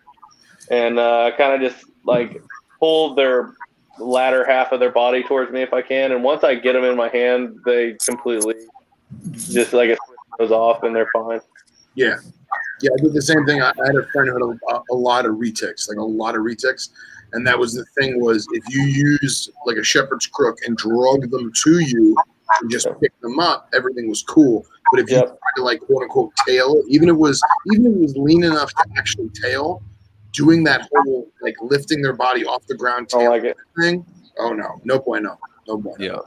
You pull it towards you until you just kind of gotta like read the situation. There's even times where you're like, okay, well, you don't want to come out of your enclosure, and I'm going to respect that, and you're just going to stay in there, you know? So, is what it is. Yeah. I've got a wild-caught female, and she's about his size, and she is like he's very docile. She can be a little twitchy. She's definitely not as easygoing as he is. But I've also got another wild-caught female that's probably like 2-3 years old. She's probably pushing 4 foot, very thin. I mean, they're pretty thin for a long time. They don't fill out for a long time, but she's totally calm. I think really it's just she was pulled out of the wild pretty late in life, so she's a little twitchy. Yeah, it sucks when you have a choice specimen from the wild where it's big enough that you really don't know how old it is, but it's not too big that you feel bad that it was plucked from the wild. You know what I mean? Yeah. One of those.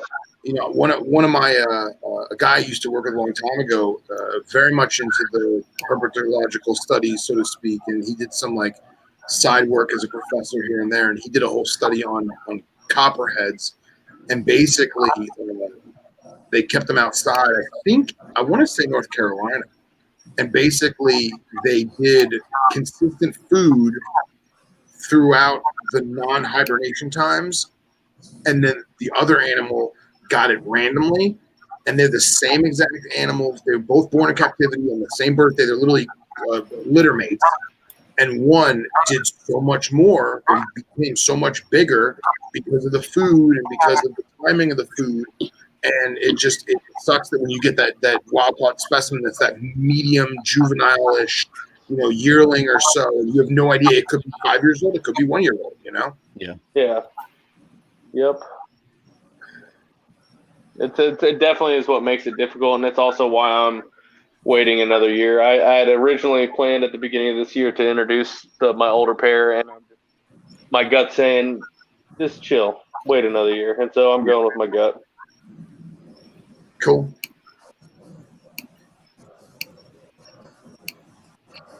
Justin, how are you? He's doing the Stevie Wonder head bob. Justin, What? are you with us? Y'all's audio is super choppy for me, so I can't make out anything you've said in the last 10 minutes. But I'm sitting here listening to some Reba McEntire pretending I'm engaged. It's the night that the lights went out in Georgia, boy. Woo! Is Andy froze, or is he just intently watching? Oh, no, he's alive. No, I'm chilling. Okay. You all sound like a bunch of robots. I feel like I'm about to fight with Skynet. Why don't you go on your phone, Justin? Because my phone's about to die. Okay. That's fair enough. Mine's at 7%. Well, we're at an hour. Yeah, I'm good. Whatever you want. Yeah. I'll keep talking. I don't care, but I don't give a shit either. Me neither. My wife's inside watching reality TV, so I'm good.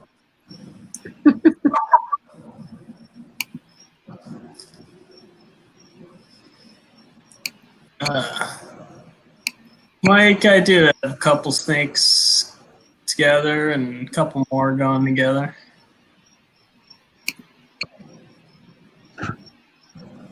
He's got all the cool chondros. Makes my group look like a piss in the pool. No, not at all. I got a Biak and I don't know what the male is. It's a Biak, fucking undocumented male. She just shut out today, so throwing him in tomorrow. I'm going to spray the fuck out of her shed and hopefully release some pheromones out there. Gets to work. And then might pair up FG 1704, which is Hades. Hades is at a 05188 and 05086. And Bimini, which is at a Sky, which is Mr. Blue Carolina and Fiji, Mr. Blue Forest. And then the female is Pygar Sheila, which is GM0706. She Pygar's sire is a clutch mate or the same sire. I gotta confirm to Joan Collins, Tim Morris Blue Female, and Aqua Girl. Pygar Joan Collins clutch also produced crazy snakes. And then Sheila was a Greg Maxwell animal from old Dallas and Fort Worth zoo stock, but also Carl Switek, wild blue female, represented in that blood. So, yeah, that's all I got going this year. Well, that's it. Nothing crazy. No big deal. Yes. I am excited about that blue line pairing. If all goes to plan, that should be awesome. She's a 1,100 gram female, so she's huge. I just got her yesterday. So, yeah, she's still got to settle in, and I don't know if she'll go this year. But always got next year and the year after that, whatever it takes. So, but she's 13 and never been bred, so yeah. Mike says, no big deal. Just the biggest bloodlines of chondro history. Andy may be the most guy I know. What's that? I said, Andy may be the most modest and humble guy that I know. Well, I just got some snakes, man. I mean, that's all. Yeah. It's like, I collect vintage Ferraris, but I just like cars. No big deal. Yeah, Andy's the man. Andy's the man. Andy's my hero. I legit miss that kid. Well, thanks, guys. Appreciate that. Next time you're at James's place, pocket one of them chondros and send it to me.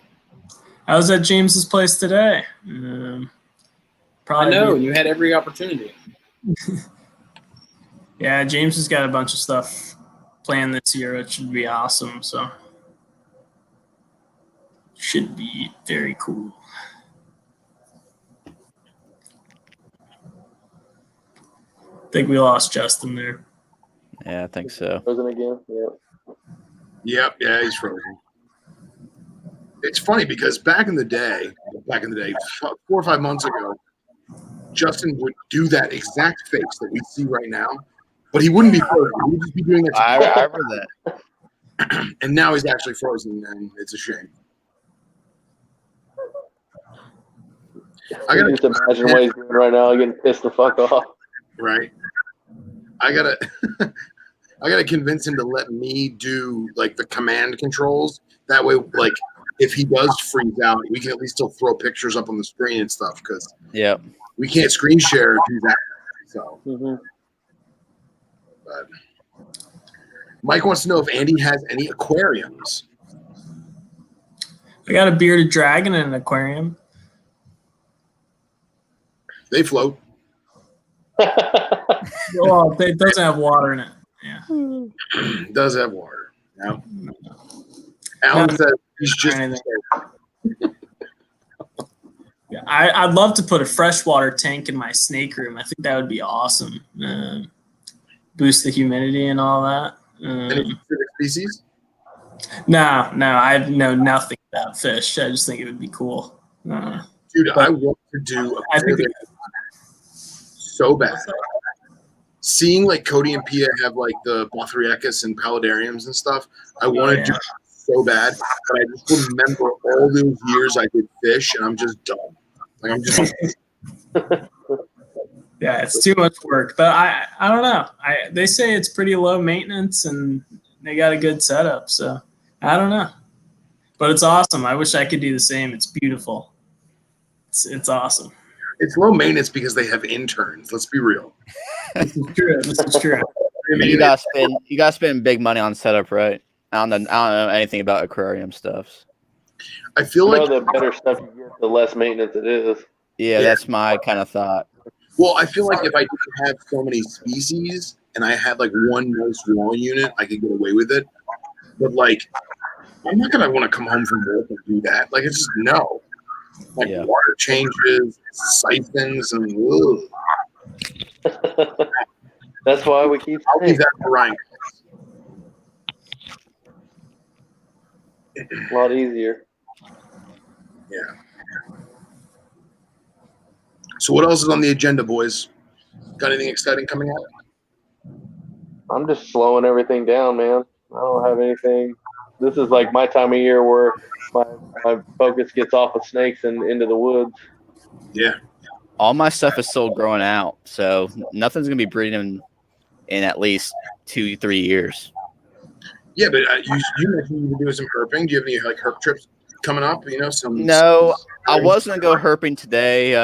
Try road cruise a pygmy, but schoolwork and work, so never got around to it.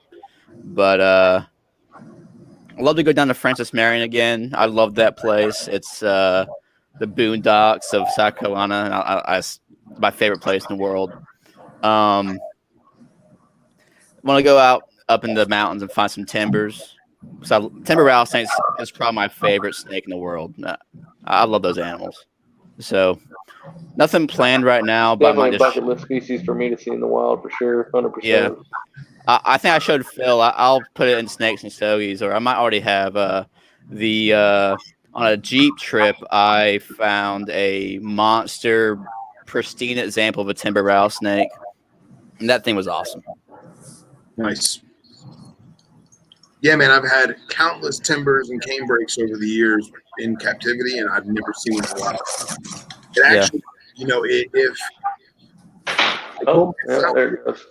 COVID was still crazy, which obviously it's dying down, if COVID was still crazy and I couldn't go to Justin's wedding, I was going to just try and find all the venomous snakes in Florida, because I've only found cottonmouths and dusky pygmies. I haven't found any of the other venomous in Florida. Really? Yeah. Wow, that's surprising. Yeah, and well, you know, copperheads is a hike. You know, that's probably a good 7 hours from me, maybe 8 hours. It's a small area right where like the panhandle starts to take off. And then cane breaks are pretty much account for so far as the north. And coral snakes, dude. I live in coral snake country. I've never found one. There's quite a few around this area, and I've never fucking found one. It's another bucket list species for me. And yours, you got easterns, right? I'm Texas, so they would be. I don't know. Honestly, I've got a book. I could tell you. I have to go look at my book. Okay. I think it's still full wipes. And Andy, you're officially too cold to go herping right now, right? I'm gonna try next week. Where at? My buddy James's buddy's got a property in New York, and he finds timbers, black rats, a whole bunch of stuff, lots of copperheads. So my buddy saw a copperhead last week when he was like 65 out. Wow. So New York. Yeah. So we're gonna. He has tons of logs and whatnot on his property, so I'm actually going up there to go grab a bunch of stuff, throw in cages and tubs, you know, whatever I can find. But he's got awesome stuff. So yeah, gonna go get some wood off his property and look for some stuff, see what we can find. But apparently, he said there's stuff still out.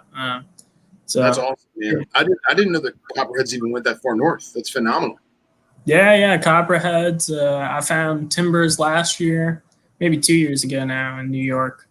So, yeah. Dude, I was reading a thing that when whoever it was that landed in the New World with the Columbus or Plymouth Rock people or whatever, I think it was actually, not to sound like a moron, I'm pretty sure it was Jamestown settlement.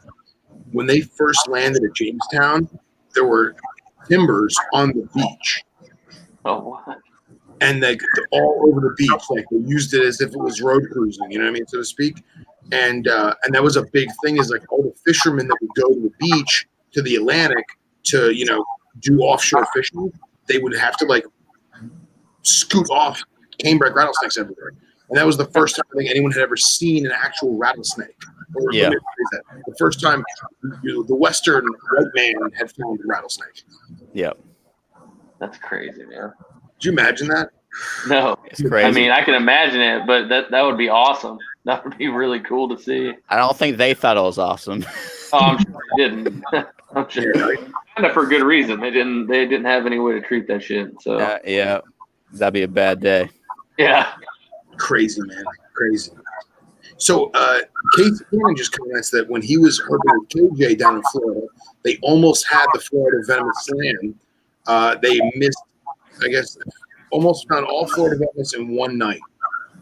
So that leads me to believe that they found everything except for the copperhead. Because the copperhead, from what I gather, is the hardest to find. Yeah. I grew up in like Kansas City, outside of Kansas City and stuff. And that's the like everybody down here is worried about like this culture is like water moccasins and shit like that. But up there it was all copperheads. I remember one time me and my brother found one and we picked it up. Nothing happened. It didn't bite, but my mom like slapped it out of my hand. It was a trip, man. But, That's nuts. That's nuts. It's very crazy. they were everywhere. I mean, I remember my grandma's place was covered in copperheads. They're all over the place. That's interesting, man. Because you're in like an integrate zone too. So I think 3 different species, right? I think down here in Texas, there's a lot of, where I'm at in Texas, there's a lot of overlap. But up there, I'm not quite sure. I haven't been up there since I was a younger kid, so I don't know too much about the area. I just remember copperhead. I think it's funny you bring that up. I'm pretty sure, again, somebody correct me if I'm wrong, but I'm pretty sure the last time a human fatality from a copperhead was a young boy, like in the Mason-Dixon line in that area, who had found one in like December before school. And obviously it was all hibernation and it was all groggy. And he picked it up and played with it and put it in a shoebox. And he brought it into his homeroom class to scare a girl. And I guess in homeroom, he picked it up and like waved it in her face. And she slapped it out of his hand and it woke up and bit him in the neck. And when the showed up, he died. I'm pretty sure that was the last actual fatality from a copperhead. But you know, kids will be kids, right? Yeah, I mean, I'm sure y'all have seen them too, but I've seen countless videos of idiots just picking up. It's like, oh, it's a snake. I'm gonna pick it up and play with it, and it ends up being a timber or a pygmy or a cotton. Oh well, Henry sent me that video a day or two ago of a guy in India, and he's holding a baby Russell's viper. Like I saw that. Oh my! And it nabs him on the finger. Yeah, and here's the thing: is like all of us as snake people, we would have seen that coming. I feel like we would have seen that coming. Like if that was a rat snake, if that was a juvenile rat snake, all of us would have been like, "Whoa, hey, what are you doing?" You know? But dude, that Russell's viper whacks him on the finger and he throws him on the ground, and like you don't know the end of the story. You don't know if he died. You don't know if he lost his hand. You don't know if it was a dry bite. Like because you can see that the snake isn't biting defensively. It almost like shark tested him. Like, can I eat this finger? Like, is this finger edible? You know? I noticed that too. Yeah, a horrible video, but still, oh. And saw scales and I think Echis are the two saw scales are the contribute to the most human fatalities. I think it's like 60,000 a year in India and Pakistan and Iran. Yeah, I believe it. I'm pretty sure that's right. We gotta because there's no medical infrastructure there. I mean, it's Oh.